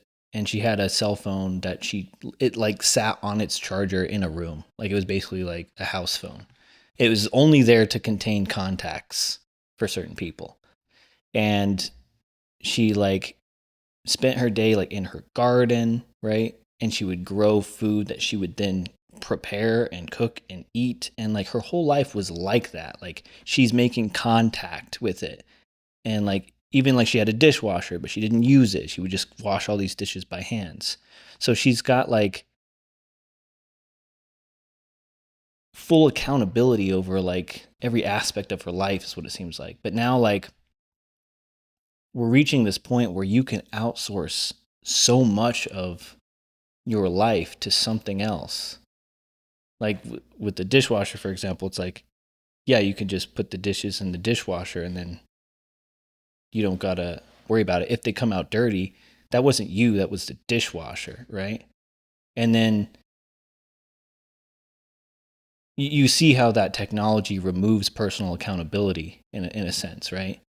Yeah, among many other things. Yeah. Right. And so that's just, we're just going deeper and deeper into that hole where I feel like it's a big contributing factor to the way that people, I think I hear more than ever in the last like 5 years, people discussing depersonalization, right?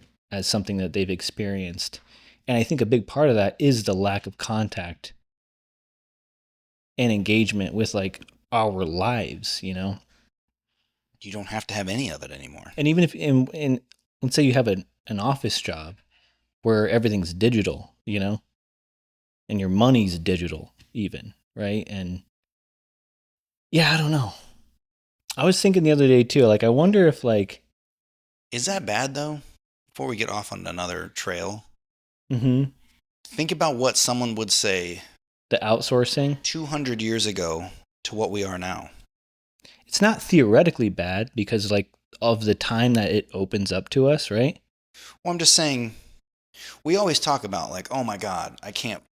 These kids these days won't ever know this or that, or what do they get? They're going to be fucking so fucked up 20 years from now, 30 years from now. Why isn't that just another Step. step in the evolution of us, right? Probably is. I heard Elon Musk talking about, somebody asked him about like, do you think we'll ever be like cyborgs, like we've converted ourselves into these other pieces? And he's like, we already are. Like, looking at Right. it, It's just external with the phones. yes. And he was like, but The next step. if you got a problem, what do? You grab your machine piece and you fix it. Yeah. You can't do that. You can't find this knowledge without going and doing a bunch of shit without something. You're already doing it. Mm-hmm.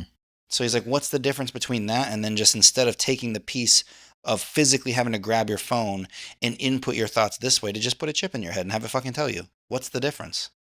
Yeah. And that was interesting because like, well, fuck me. Like, it's like part of our discomfort is the fact that like that's not the world I know. It's just that's not the world as I know it. Yeah. Right. Yeah. It's not bad. It's just different. But there are I think there are hidden implications that we don't know about until they're So when we upon talk us. about the extinction level pieces, right? Like, at what point is it like, okay, everyone agrees that's not We've good? tipped the scale.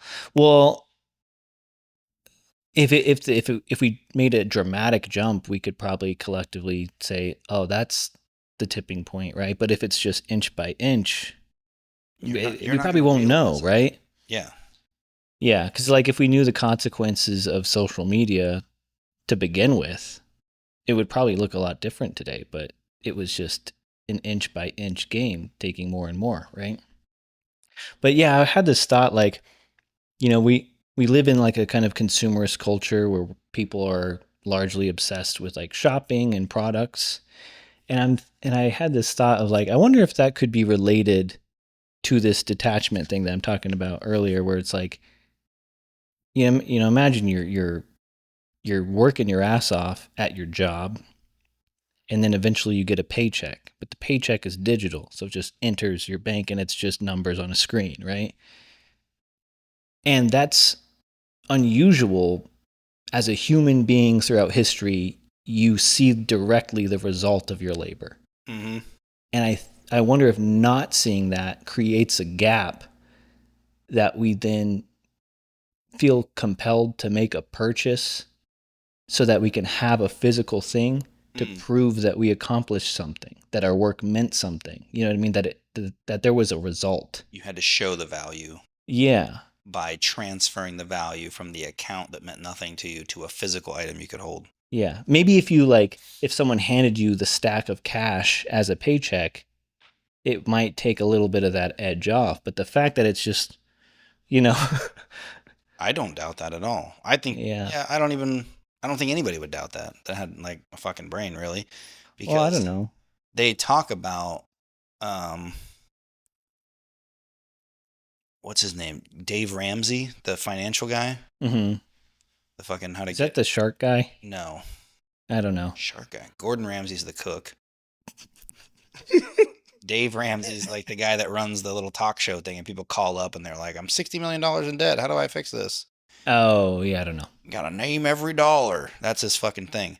So he says, none of your money will be digital. When you get it in your paycheck direct deposit, you go to the bank and you withdraw all of it. And then you write on envelopes what it is that, like every bill, phone bill, you write it on the envelope, you take out the amount of cash that you just got paid and you put it in that thing and you set it over here. Car payment, put the cash in it. That's a method that he uses, and you reminded me of that when I'm sitting here thinking about it, because he calls it putting a name to every dollar.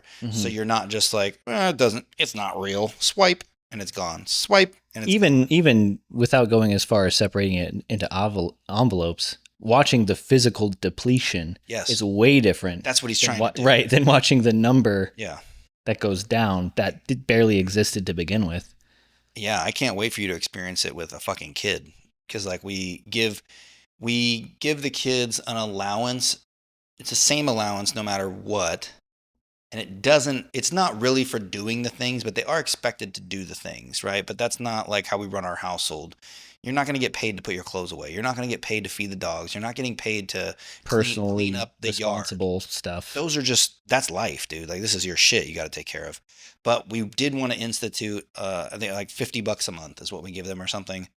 And just to understand how the money works. Yeah, that's so the first time you're experiencing it is not when you're 16 and 17 years old and you're like, what the fuck is all this? Yeah. We need to get all these I think last time you came over, we were talking about interest in there. Yeah. In the living room. And I was like, well, if I'm letting you borrow a little money, next time I'm going to get your ass. Right. Yeah. That's really wise. I'm still watching him make these decisions. Like what? It just means nothing to him. Sure. I'm curious though. Like what? The neighbors next door are retired, but they have two like 4-year-old dogs or something, younger dogs. So they need someone to watch the dogs every time they go out of town or go travel, and they've been doing a lot of that lately.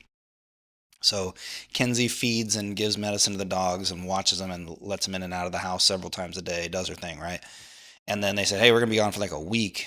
Who does the dog poop for you guys? And she told them like, oh, Ivan does that.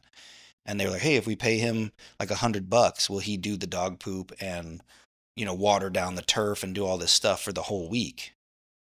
And he was like, fuck, $100, hell yeah. Fuck, It's a pretty sweet deal. As soon as he gets it, yeah, he brings it to me.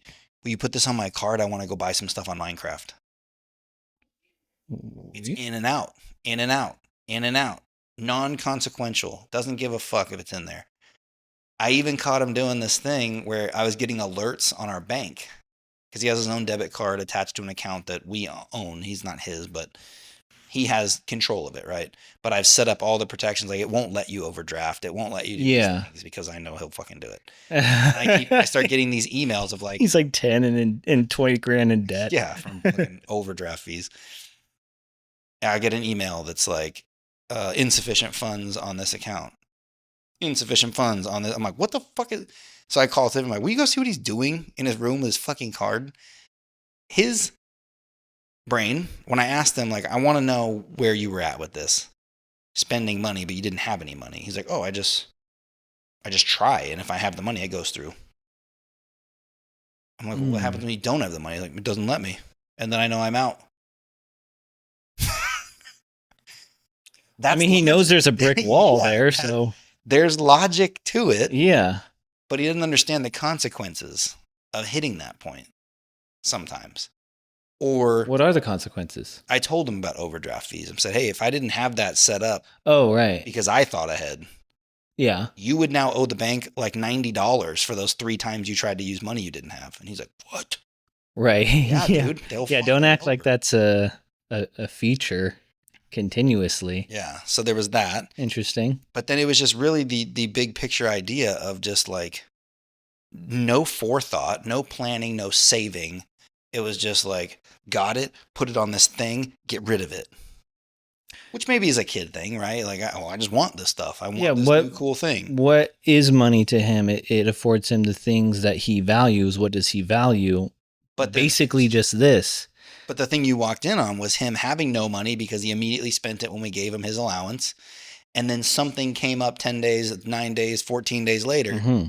And he's like, hey, I really want to get a new pair of headphones for my computer. Can we do that? I'm like, who the fuck is we?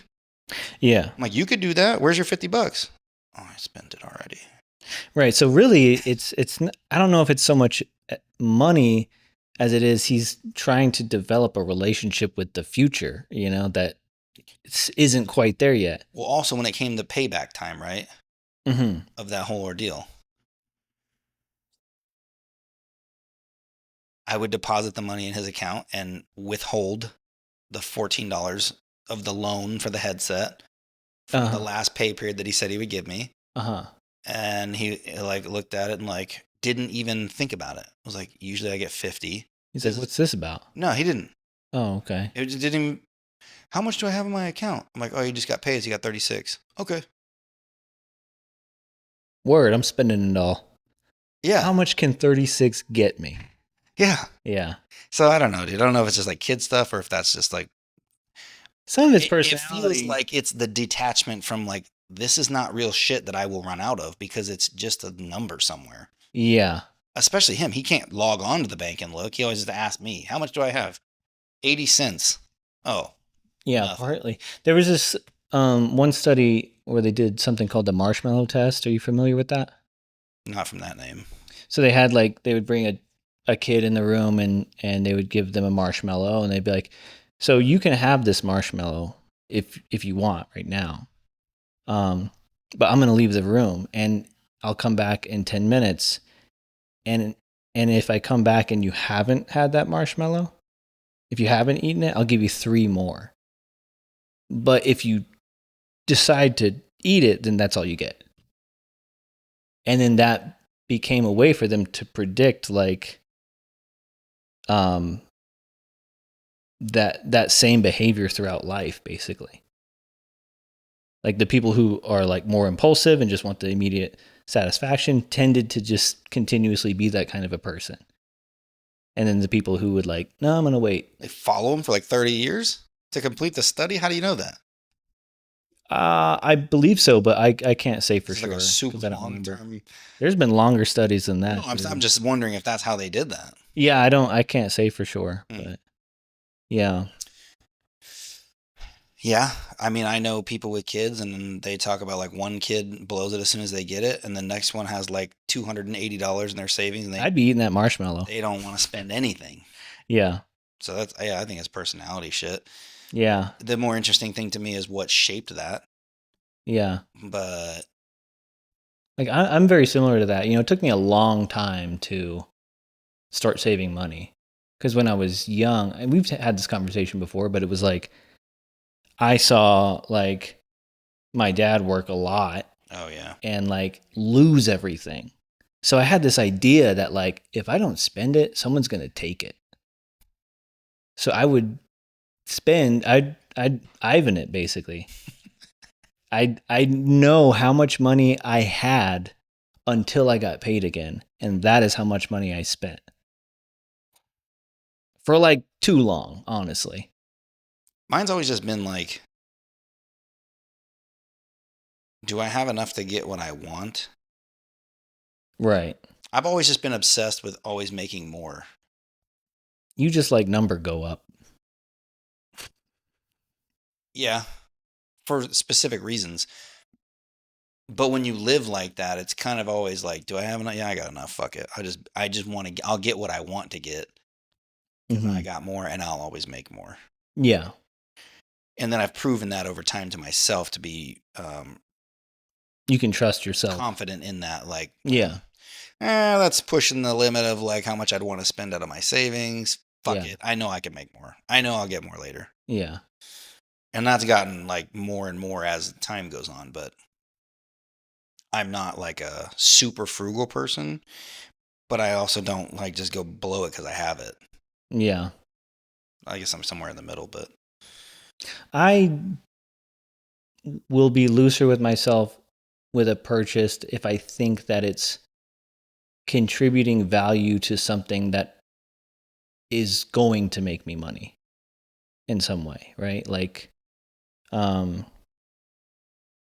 spent a lot on my laptop because I'm like, oh, well, this is like where a lot of productivity is going to occur for me that will hopefully generate value for me or generate money for me long term. So that's a worthy investment. But if it's just like $200 pair of shoes, I'm like, you know, like that doesn't make sense.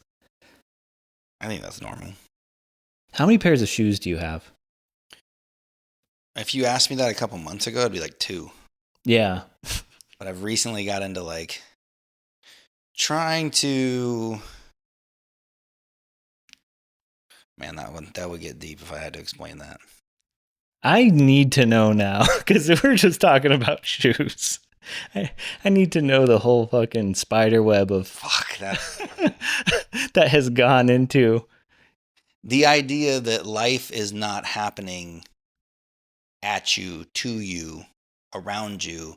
You are the projector of life. What you decide is reality, either is immediately or you will make it so because things around you are just reacting to your stimulus in the world. Once I adopted that thought process a little more heavily and really started adding value to that, it became more apparent to me that physical appearance and other things would make that reality to people around you. So if you know that if your ultimate goal, my ultimate goal is to make enough money where I don't have to think about making money. I don't have to waste my time making the money anymore. I'm comfortable. I'm searching for freedom, right? Ultimately. You want to retire. Even people that are retired aren't fucking retired like I want to be retired. Yeah. You want a no sweat retirement. It's like, I don't like the term fuck you money as like a derogatory, like fuck you, I do whatever I want. I want fuck you money as like, hey man, you really need to like do this, this, and this if you want to make the best decision out. Fuck that. I want so much money that like, I want to be free. Yeah. I like the whole self-expression thing. You can't be 100% yourself in this world if you don't have so much money that you can't tell someone to just get fucked. Yeah. Hey man, well, like our brand says that we really need you to say this about this product. Right. I don't like that fucking product. I don't use it. I'm not saying that. Well, that just cost you fucking money. Yeah. So if you don't have enough money to take that hit and live free, you're not free. You'll take the fucking ball trimmer 9000 that you don't use in real life and be like, this is the best thing I've ever shaved my beard with, even though I've never done that. Nah, I'm not doing that.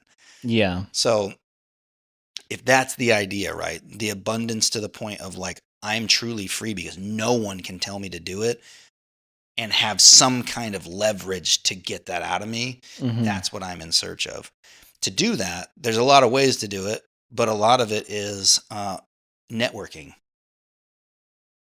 That's just plain and simple. You're going to meet someone in a way that you have something that they might value, and monetarily they could be advantageous for you to have a relationship with them, and that happens, right? That's usually how people do it.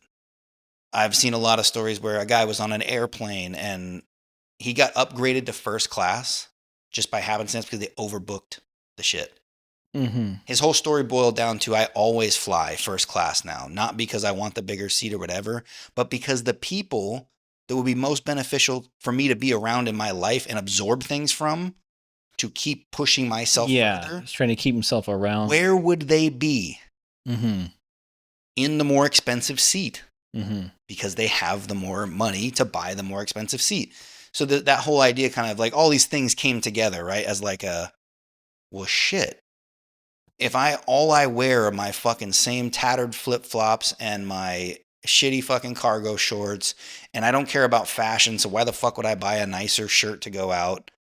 If Mm-hmm. that's the image you present, Those why are, would someone that you eventually want to be the same status of be interacting with a person below them? I see what you're saying. It doesn't work. You want to look welcome in those rooms.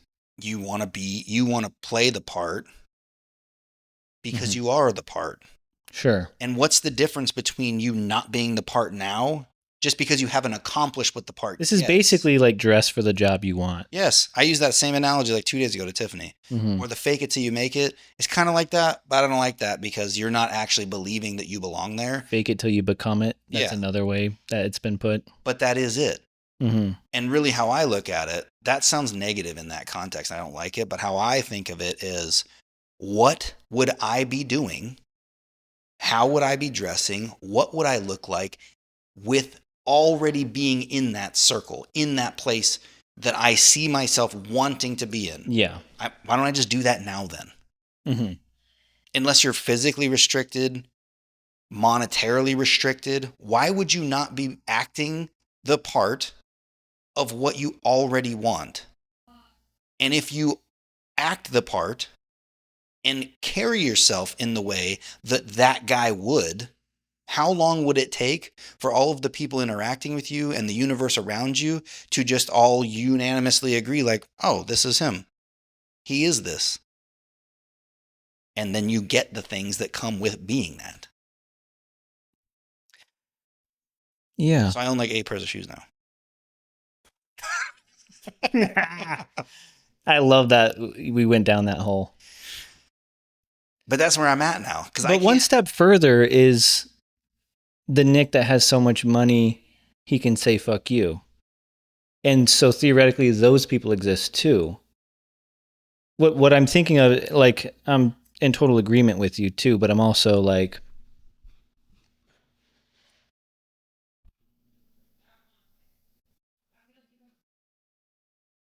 trying to consider, like, what if you projected yourself as the person who already has that freedom? Do you then encounter as much as I possibly can? Yeah. There are restrictions right So now. when do you? Well, first of all, what is the costume or the future Nick outfit? It's being curated constantly. What is it late? What is it now? So for a long time, it was just like workout shoes, like tennis shoes, because that was practical. Yeah. I own the same pair of shoes. I could go out in this with shorts and it wouldn't be, look too retarded. But also I could use it to like go run. But it's functional. Because I need that. And if I go to the gym, that's the same pair.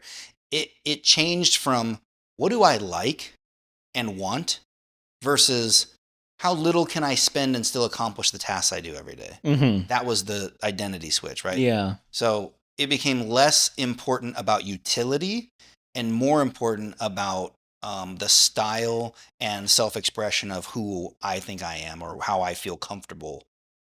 And that was a struggle because living in that realm for so long of just what's practical, how little can I spend and accomplish what I'm doing. What was the first purchase that you made that stepped you outside of that bubble? In terms of shoes or just anything? Anything. Do you remember? Fuck. When that switch occurred and you're like, you know what? I am just going to get this thing. I don't know. Yeah. Might have been shoes. I think it was probably clothes.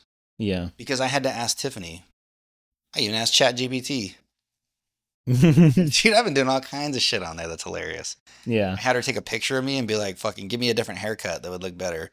Change my beard that would make me look younger, more approachable, whatever, right?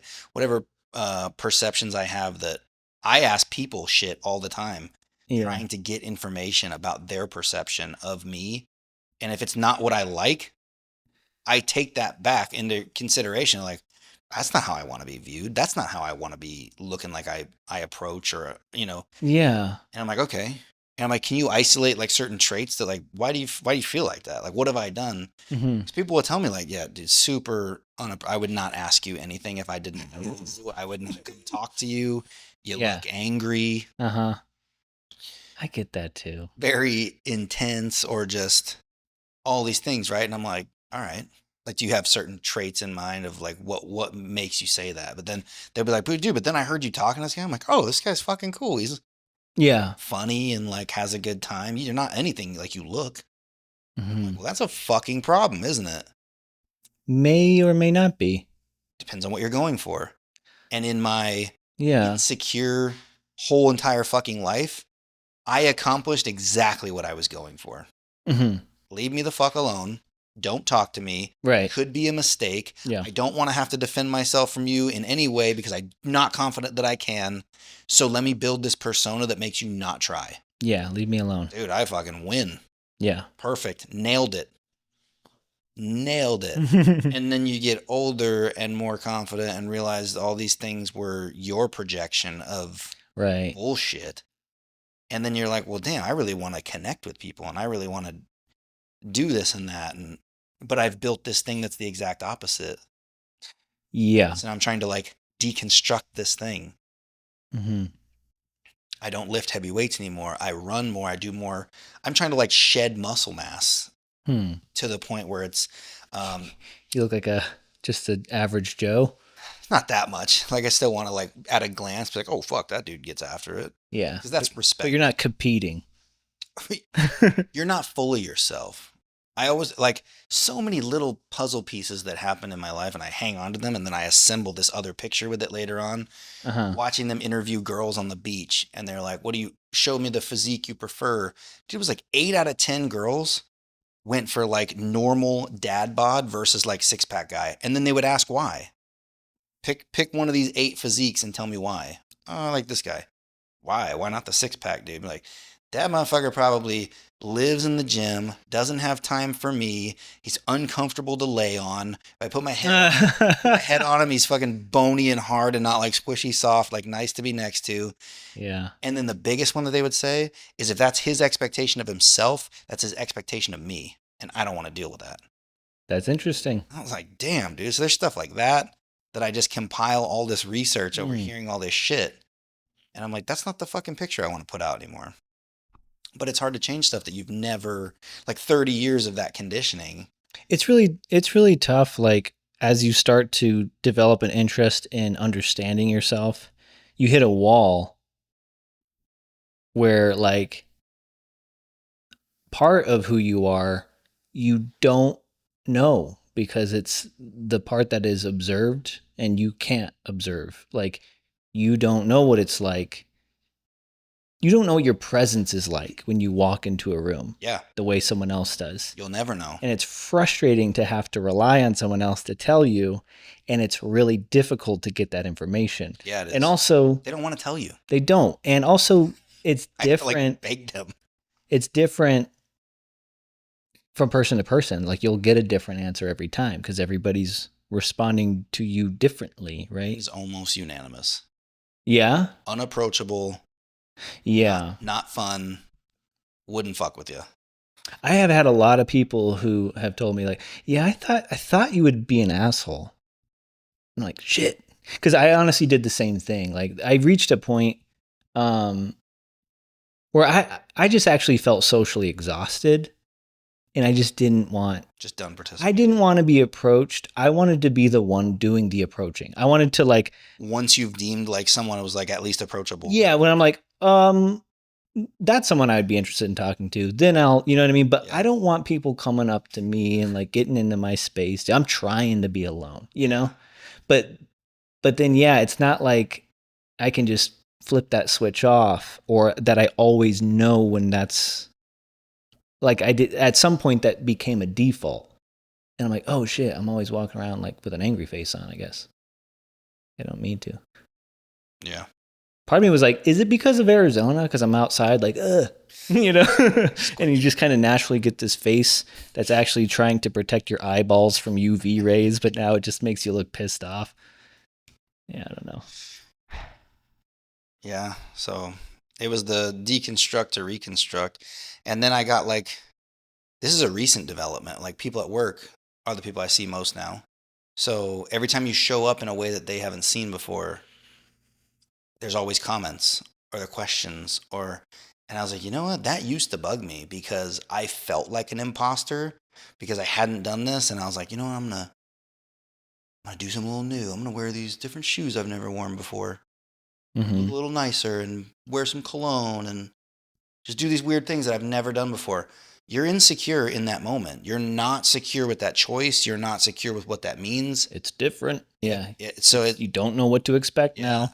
And that would always, as soon as it got brought up, defensive. Yeah, yeah. And I'm like, fuck, I'm going to actively not do that. How do I not do that? If anybody brings it up, I just immediately ask, yeah, do you like it?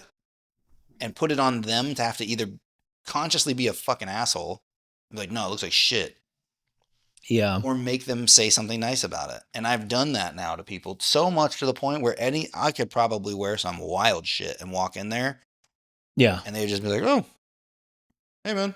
Yeah. I've worn them out, dude. And in doing that, Yeah. Keep changing. yeah, Yeah. I No have not expectations. allowed to put me in a box. Yeah. And once you're outside of the box, nobody knows what fucking box you belong to. They get more comfortable with you just not being in one. Mm-hmm. They're just like, fuck, I don't what slippers? Fuck, I don't know. What's he wearing? That's the way, dude. And I became like obsessed with it, dude. Like Yeah. every time somebody would say something, I'm like, all right, full change up.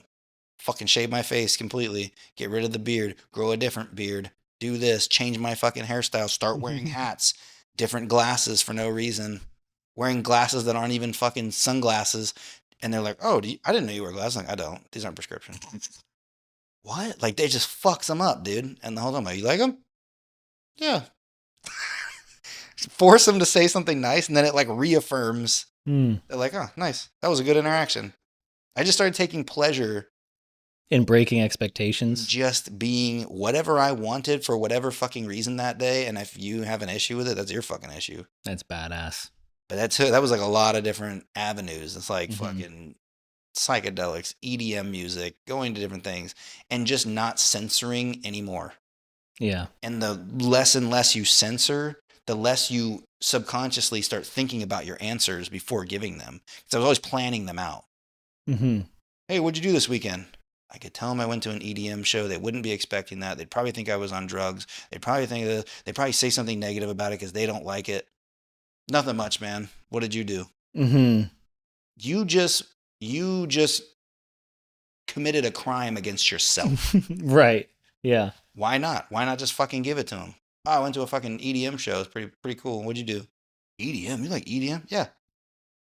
When I would have been like, well, so, some of it's okay. Downplay, Yeah. downplay, Yeah. downplay. Don't take any responsibility, so it can't be an attack vector. Mm-hmm. Fuck all that.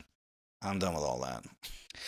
I gotta say, since I meant to text you this, 'cause the last time I came over, I just noticed that your presence is way more calm since you moved here.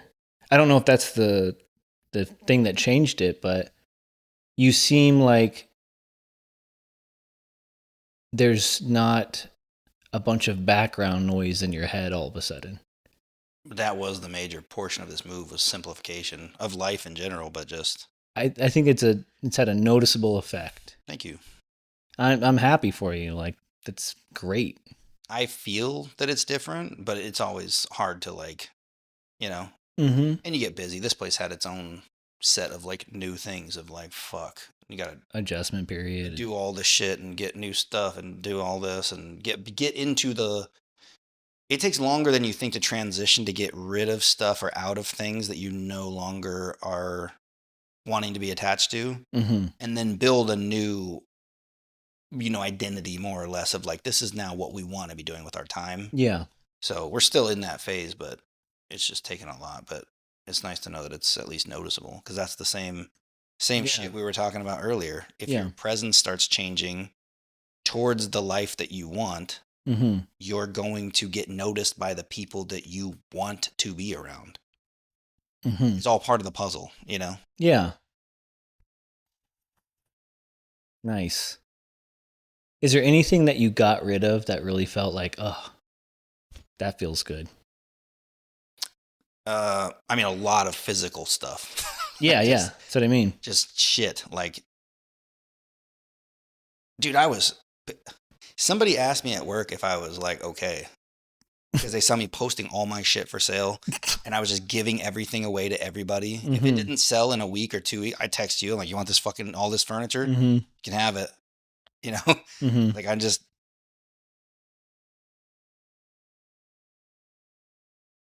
it's the shift. It was the small shift that also reaffirmed this fuck you money concept of, I have enough money where I am satiated on the money aspect right now for Mhm. what I'm doing right now. Mhm. I'm not stressed about money. If a car breaks or something comes up, it's okay. Just deal with it. Mhm. That stress level decrease has never been had in my life before. So to have that and then feel it. Really? Yes. Whether perceptual or not, right? Because if you really laid out my finances and looked at my problems versus my money, most people would be like, bro, why is this an issue? So I'm fully aware that I may have been making it something that it was not. Hmm. And that's another piece of fixing that, right? That no one can do that work but me. So I've been trying to do that. And then by trying to do that, you need to do these other things that would affirm that action. And that was, whoa, I feel so much better not thinking about this. How much is that worth monetarily to me? Yeah. From a position of, I have money, I'm fine financially. I'm not hurting. I'm not stressed on that anymore. I'm not any of these things. So where do you land on how much that's worth to you? Mhm. Like, rich people don't sell shit on Facebook Marketplace. They throw it in a fucking dumpster. Mhm. Like, how much is this worth? $200. Fuck it. Yeah. The amount of time and energy you spent and stress you might have mangled up with, like, trying to move it 15 times in your garage to get this thing over to where Yeah. you wanted it. And you're like, I wish this fucking thing would just disappear, but I gotta sell it. I gotta extract a little bit of value. Everybody has that scale. Some people are just way higher or way lower than others, right? Mhm. And I have just dropped that bar so fast because I felt it. I felt it as soon as I sold that other house. When I just asked somebody whose job it is to tell you how much your house is worth. Mhm. I didn't sit there and like, I bought it for 500. I put 30,000 into the wall. I put 10,000 into the grass. I did this. I did that. I fucking did this. I got my break even is 640. Mhm. Great. What's it worth? Yeah. Oh, the guy that comes out and tells you what it's worth said 600. Okay. Post it for 600. I'm just fucking done with this. Yeah. Get me out of here. I just want out. Yeah. This is no longer serving me. I just want out of it. Okay. Post it for 600. It sold for 600. Great. You can look at that as, I just lost $40,000. Or you can look at that as, I'm done with it. Yeah, that As long as that $40,000 wasn't your last $40,000, right. who fucking cares? Yeah. So that was a big piece, selling the house, getting rid of the stuff. Dude, I'm not even fucking with you. I probably gave away $5,000 to $8,000 worth of shit. Nice. All the stuff in that shed that was like, we knew where we were moving. I knew I didn't have a use for this anymore. I don't have a use for all this fucking chemical stuff for the spa that we had at the last place. Gave it to the owner. Mhm. I don't have a use for that golf cart anymore. That was probably worth like $2,000. I just gave it to my buddy that just bought an acre. Nice. Here's a fucking invaluable tool for doing all the work you're going to start doing. Yeah. Take it. I tried to sell this stuff, but at a certain point when it was like the amount of energy of haggling, oh, you take fucking $80 and meeting up and yeah, dude, I was like, scheduling, God damn, this is just increasing that stress bar. Is that really what I'm looking for right now? No. Mhm. And people were sitting there like, bro, what the fuck? Batteries. When we ended the business and I had 40 fucking batteries, huge ass fucking batteries, that we were selling for $1,200 a piece, Mhm. $300. Mhm. Started flying off a shelf. I'm like, this feels great. Yeah, Get the dude. fuck at it. So that was, I don't even remember what we started talking about with all this, but that was a huge piece to like, oh, the relationship of that to the fuck you money. That sounds like a really big deal, considering the ways that I've heard you talk about money before, and kind of just some of the things you've done, the effort you've put into extracting value. It was everything for so long. That's a huge shift. Yeah. That now. And that all began with the house. The house was the first step in doing it. Yeah. The realization came from the whole friendship falling apart thing and realizing how much value was wrapped up in things that, if not serving you energetically correctly in your life, bringing you any sense of joy, if it's not serving that, you need to let it go. Yeah. But prior to that event, I was so reliant on other people's external validation to me, right? Mm-hmm. Me obtaining my worth from what someone else would deem I'm worth it at Yeah. the same time. When that crumbled, when that fell apart, everything was up for negotiation. Right. Yeah.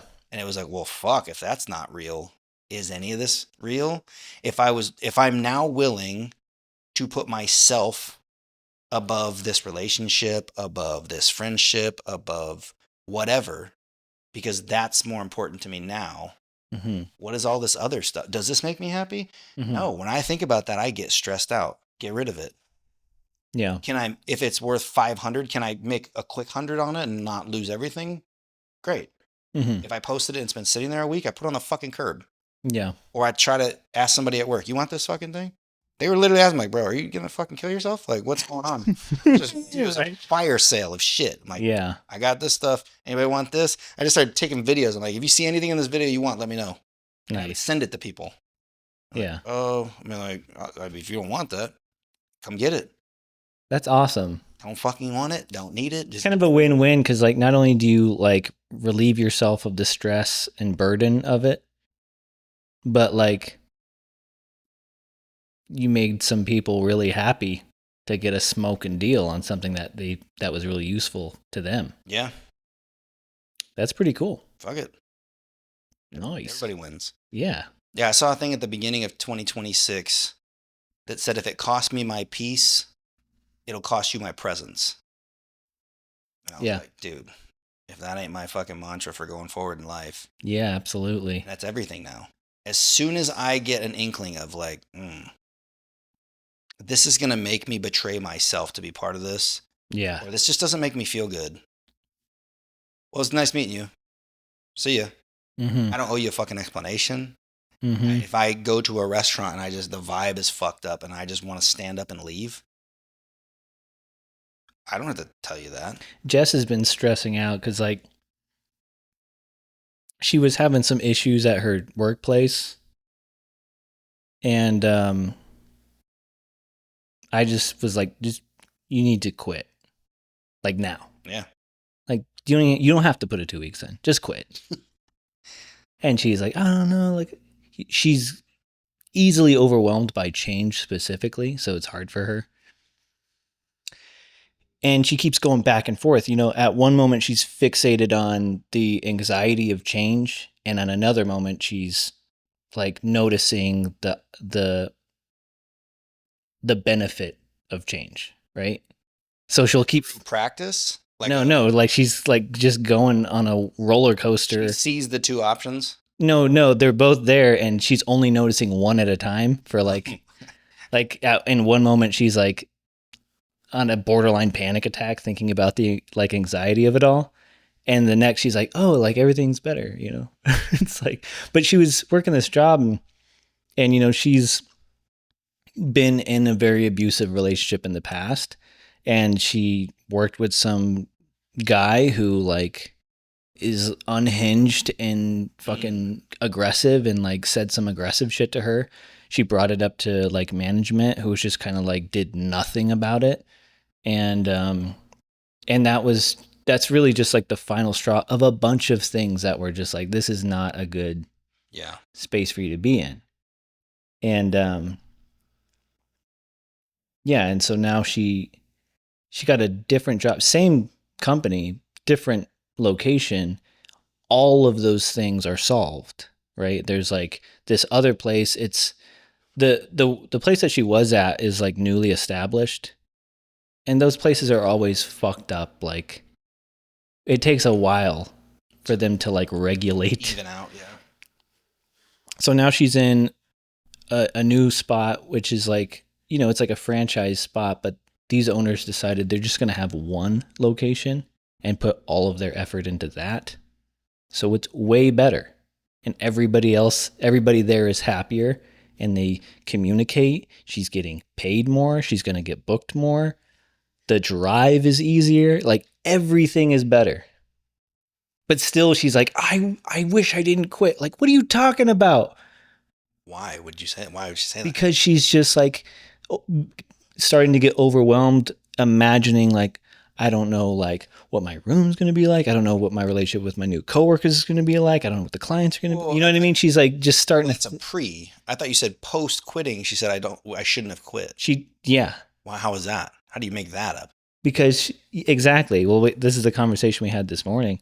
And I'm like, tell me why, right? And she's like, yes, like here's all the problems, but like, you know, I was like used to it, and like my room was like close to the laundry room, so it was like it was easier for me. And I'm like, those are not reasons why you should, you know what I mean? You just described things that you became accustomed to, and you'll do that again. What do you mean? Like you'll just reacclimate to a new environment. Okay. The way you did there. Like that's not a reason to stay anywhere. Did you catch,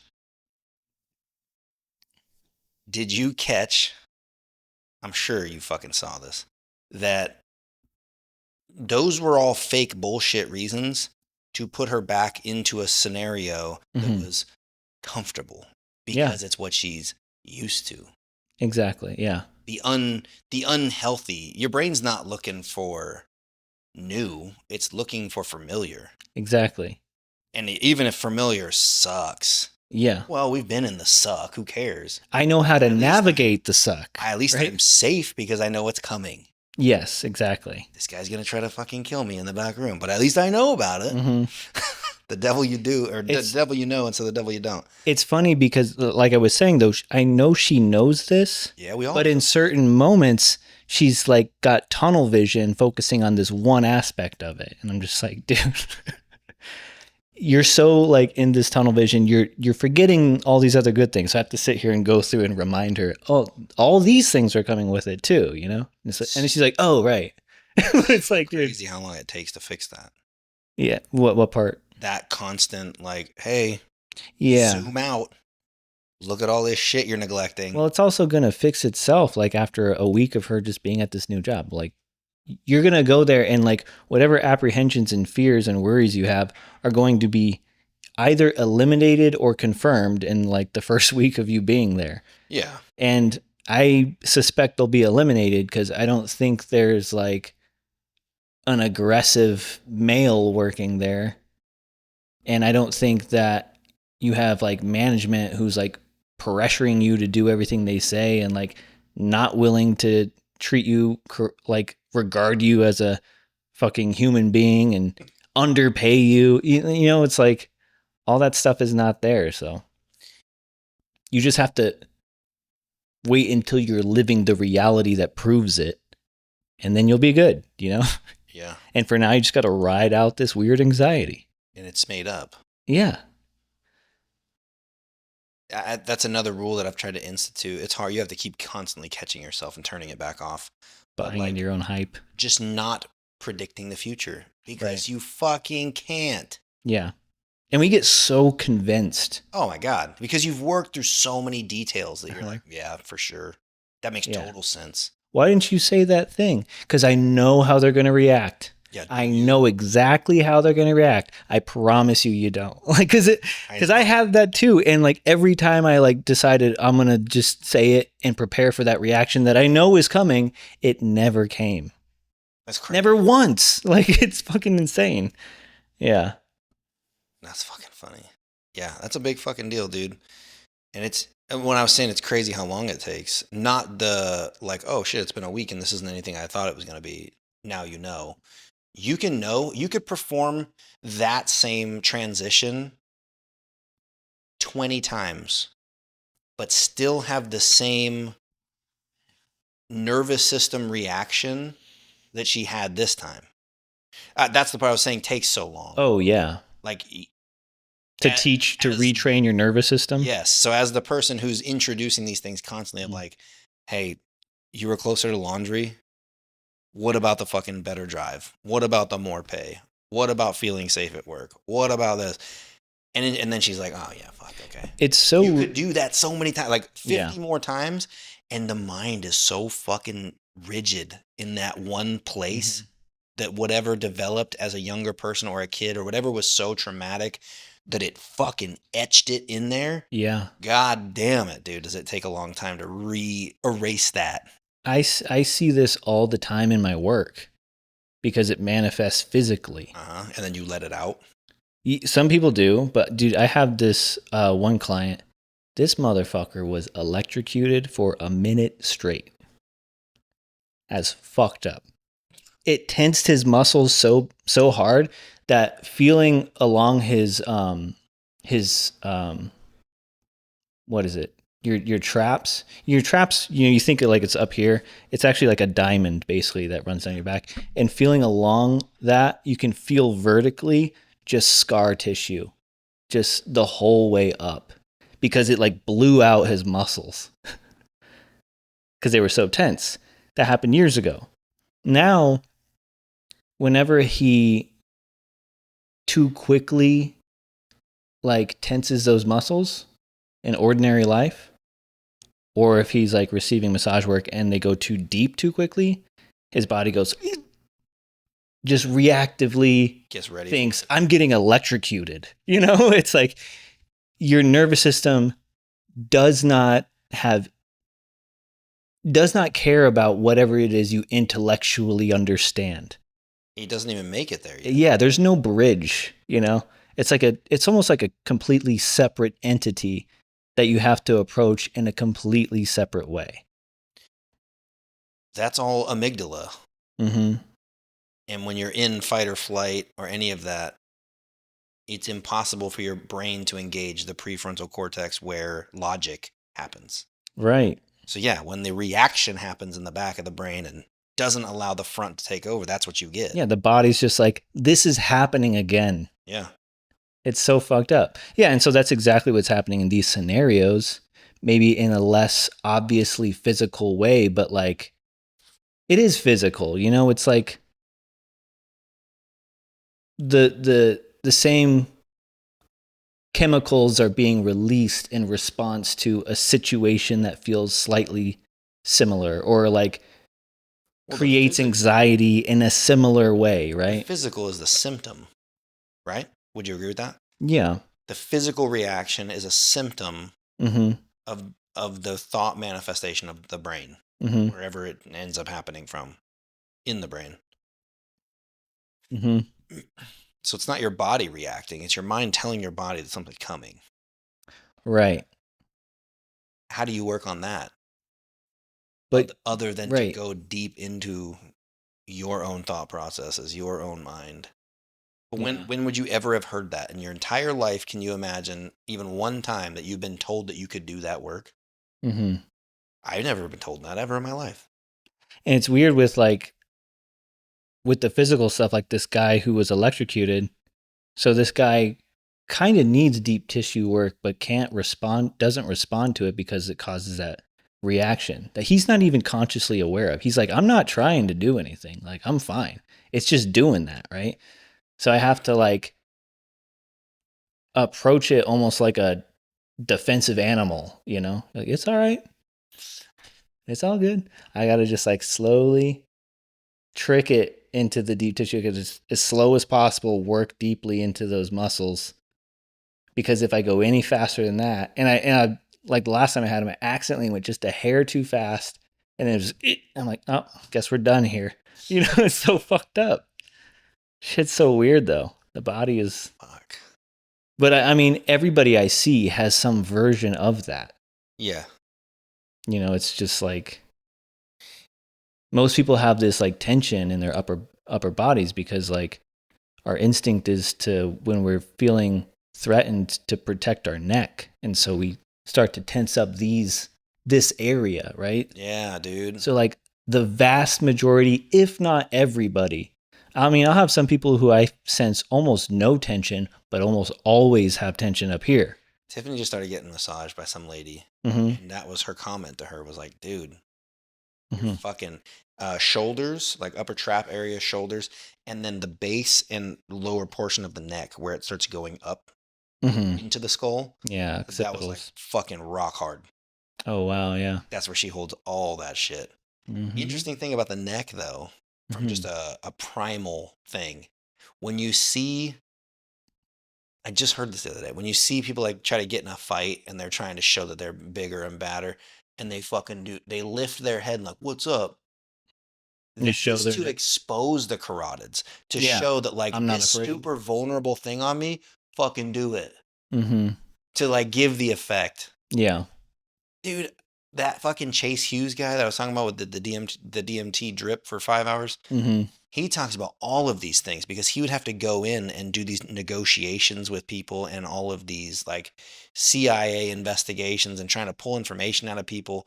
He gets into these videos talking about the stuff that he knows about people's facial features, their blink rates when they're actually nervous versus when they're trying to do this or that or control this. Insane amounts of information that we give out involuntarily. Yeah. And you have to wonder, like everything else, are all like, did you know that? Exposing your carotids? Like, no, but you know. But you also do, like, on a certain level, right? Like, not that you would notice that's why Yeah. you notice that's aggressive, that's Right. not scared. Yeah. But you don't really place a reason why it Right. Yeah. identifies as that. Yeah. Yeah. When someone has certain lines in their face, he said he can tell from like 20, 30 feet away if that person is going to be like an interesting person, like, oh, really? Mm-hmm. And they have the lines Yeah, in their yeah. face. Or if they are typically angry or more emotional and it's all like this Yeah. droop in the middle. If they have that, he's like, dude, they'll wear whatever the fuck they are on their face. Mm-hmm. And if you just know how to look at it, you'll Mhm. know generally what reaction or what you're going to get from that person. Mm-hmm.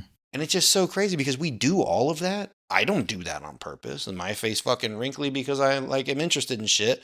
I wouldn't know that. Mm-hmm. I just get made fun of for having a crinkly fucking forehead. Or if they're always laughing, they have the fucking crow's feet. Yeah. It makes perfect sense once somebody says it. Mm-hmm. And those are things you do. And in the case of like fighting or trying to be bigger or whatever, you're doing that to try to intimidate that other person. Mm-hmm. And they're getting the physiological response to that, but they don't even intellectually know why. Right. Yeah.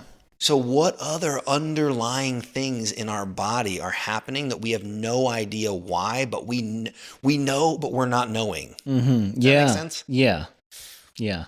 Like back to the Wim Hof thing, like he's proven it and then took 12 random people, taught them the same shit, and then let them prove it. That you are capable of sending an immune response to fight individual and specific things. How would you know that? Mm-hmm. Your body will have an immune response to things automatically. But if you asked anyone that you could control it, they'd be like, you can't fucking control it. Right. But he can, and he can teach you to do it, which means everyone can. So how many more of these things are we unaware of? And there are other things more in your control. Like that was,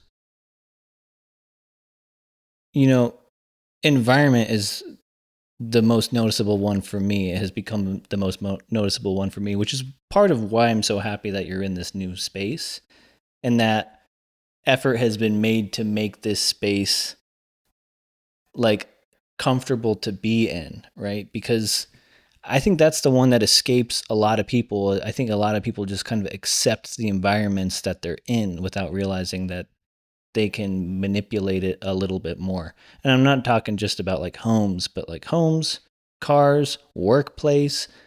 Where are you putting yourself? Because every environment that you're in generates a nervous system response.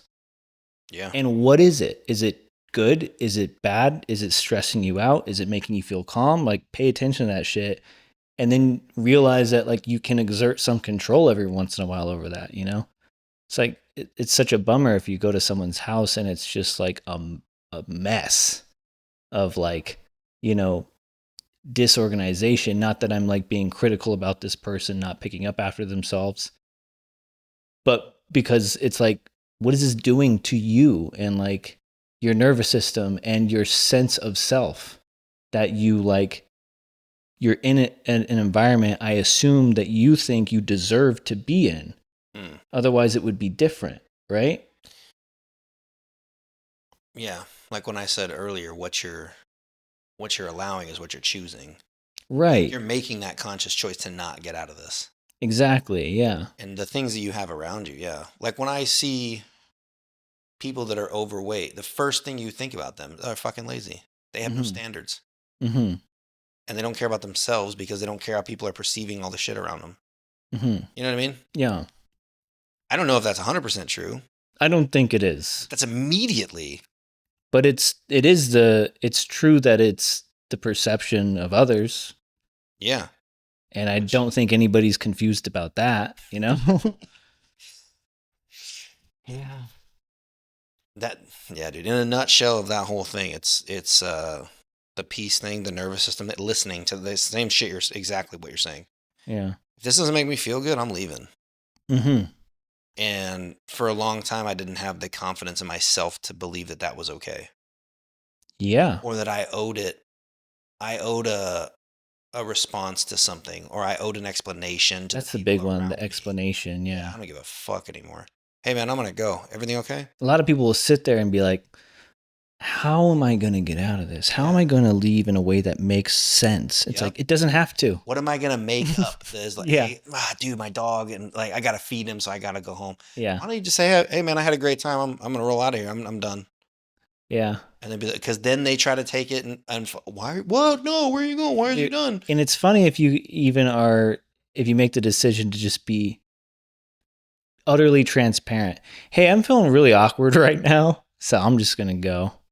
Because a lot of times that's just like a humorous thing, or like it's just the closer you get to like honest expression, like you're handing people like bricks to build something with. You know what I mean? And the further away from it, it's just like there's nothing to build, right? Like if you said to someone like, and it was true, like, I'm feeling awkward and I'm just gonna like head out, they might be like, oh shit, like that's cool. Like, why are you though? And now they get to understand something about you a little bit more.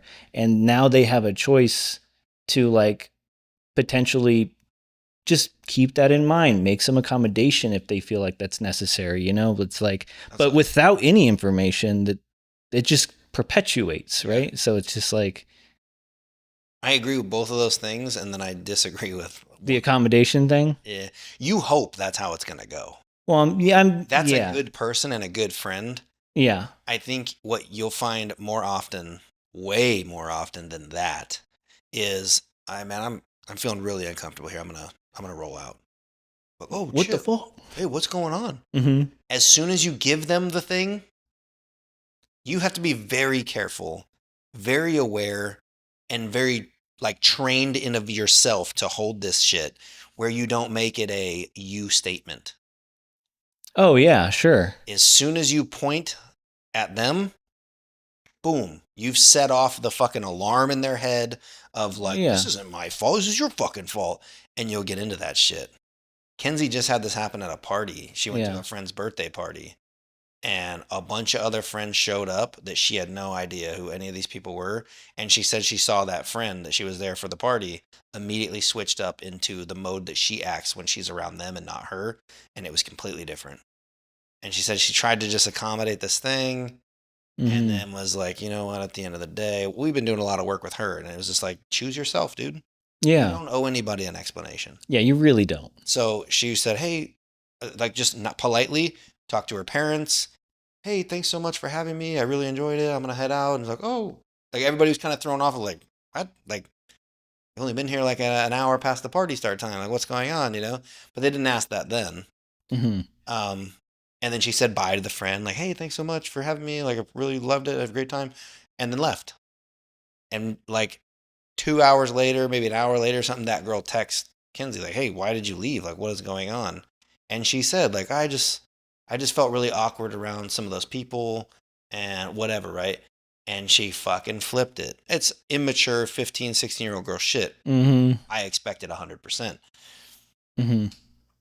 But I don't think you'll find that the reaction is much different amongst grown people.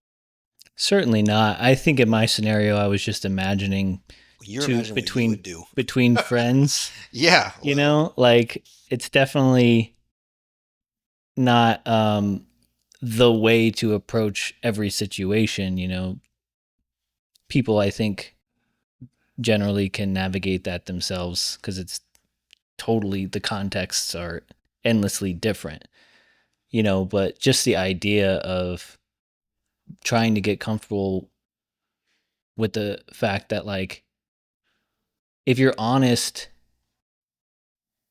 it's okay and the information that comes from it good or bad is usable in that situation. It's like, yeah, if you're honest and somebody freaks out, that's uncomfortable, but now you know that that's their reaction to you just being vulnerable and honest, you know. And it's like now you get to take that useful information and go, maybe I don't really want to, I don't feel like I can be honest with this person. And maybe that means I don't really want to be close to that person. And maybe that redefines this friendship in a way that saves me a ton of time, you know? And it's My next like, question to you is, how do you respond to that response? yeah. As a person, like when you, yeah, I just Well, it's clarifying. That's part really of the, uncomfortable, and then they fucking come out with not, they didn't come out with, oh shit, dude, like I had no idea, like, is there something I could have done to make you more comfortable? That is a genuine person, a genuine friend yeah. that's interested in your perspective and wants to change the experience to help you. That is a different thing, right? So, Yeah. and that's basically how that ended, is like, I'm like, hey, well, you got the reaction, you understand where they stand on these things. They're more concerned with the way it makes them feel because you've held up a mirror of their actions or the way that they treated you, that you're just telling them made you uncomfortable. They're Hmm. so defensive to that point to defend their own ego and sense of self and I didn't do anything wrong, that they're not at all concerned about what they could do for you. Hmm. Now you know where they stand. They blew right past the how you feel Yeah. and went straight to the why. Yeah. Yeah. And so she was kind of asking, like, well, what do I do with that? And I'm like, what do you feel like you want to do with that? Do you Hmm. feel like that's a relationship you want to keep adding to? And she's like, I don't even really want to talk to her anymore. I'm like, then don't. Hmm. Don't call. See how long it takes. And they just never talked again. I'm like, Hmm. there's your answer. Yeah. It wasn't significant enough for them to come to you. Yeah. So as long as you didn't do anything that was blatantly disrespectful or rude, you only verbalized what your experience was. You Hmm. don't need someone to validate your experience. Yeah. It's yours. Yeah. I felt like this because this was happening and it made me feel awkward, so I excused myself. Hmm. There is nothing inherently rude or disrespectful about that. That's you choosing you, and you made a choice. It's actually respectful. I think anytime you choose to be honest with somebody, it's a respectful thing to do, to be like, hey, like I could have not They don't done see it like this. that, but yeah, Of for course sure. they don't. you know, and most of the time they won't. Like, but that's just how I see it. I mean, I know that the truth is often uncomfortable for people that I choose to share it with. But part of what helps me do it is by trying to remind myself, like, I'm trying to respect this person by deciding that they are capable of handling whatever truth I have to say. You know, they're a person, and I'm not going to assume that my words are so going to cause such disarray and derail them or like emotionally destabilize them. Like, that's presuming a lot of like power that I might not have over this person, you know? And it's like it honors like their sense of agency a little bit more. Yeah, you're giving them the choice. Yeah. Whereas if you're dishonest, they don't even have that choice. But to your like earlier point, where either way, you're going to get information Yeah. that helps you determine how you'd like to move forward. Yeah. That's what I'm looking for now. That's where I just Exactly. fucking say whatever I want, not like in a You dickhead. get to skip to the end, you know, in a way. Hey, is this something I want to continue putting effort into? Yeah. We talked about that a lot. Like how Mm-hmm. I do that with everybody. I did it with Tiffany, Mm-hmm. where it was like, I guess she kind of did it with me. Oh, the bank account thing, where people are like, you guys are in high school, you're fucking sharing bank accounts. Yeah. Mm-hmm. I'd rather find out that she's a fucking cheating bitch who's going to take my money when I make $7.25 an hour than when I make $65 an hour. Like, I would love that Yeah. Yeah. experience over this one. Yeah. I don't want to give her half my shit 20 years later when I could have gave her $14. Like, Mm-hmm. fucking, you'll find out. Yeah. You just open yourself to the opportunity to be taken advantage of in small ways so you can find out real fast, you know? Yeah. Yeah. Find out the caliber of the person by offering the ability to fuck you over Mm-hmm. and having them choose if they want to or not. Mm-hmm. That's the easiest fucking way. Right. Yeah. Well, fuck, man. I looked at my watch a little bit ago and I was like, oh shit, it's already 8 o'clock. Oh shit. Yeah, And I then I think looked at a it right whole now. I was hour. like, holy fuck, that was an hour. Yeah, man. Well, I'm feeling kind of awkward right now, and Are you gonna go somewhere? think this just feeling really uncomfortable. I think this podcast is over. Nah, it feels like a good end. Yeah. Cool. I'm happy about it. I'm happy about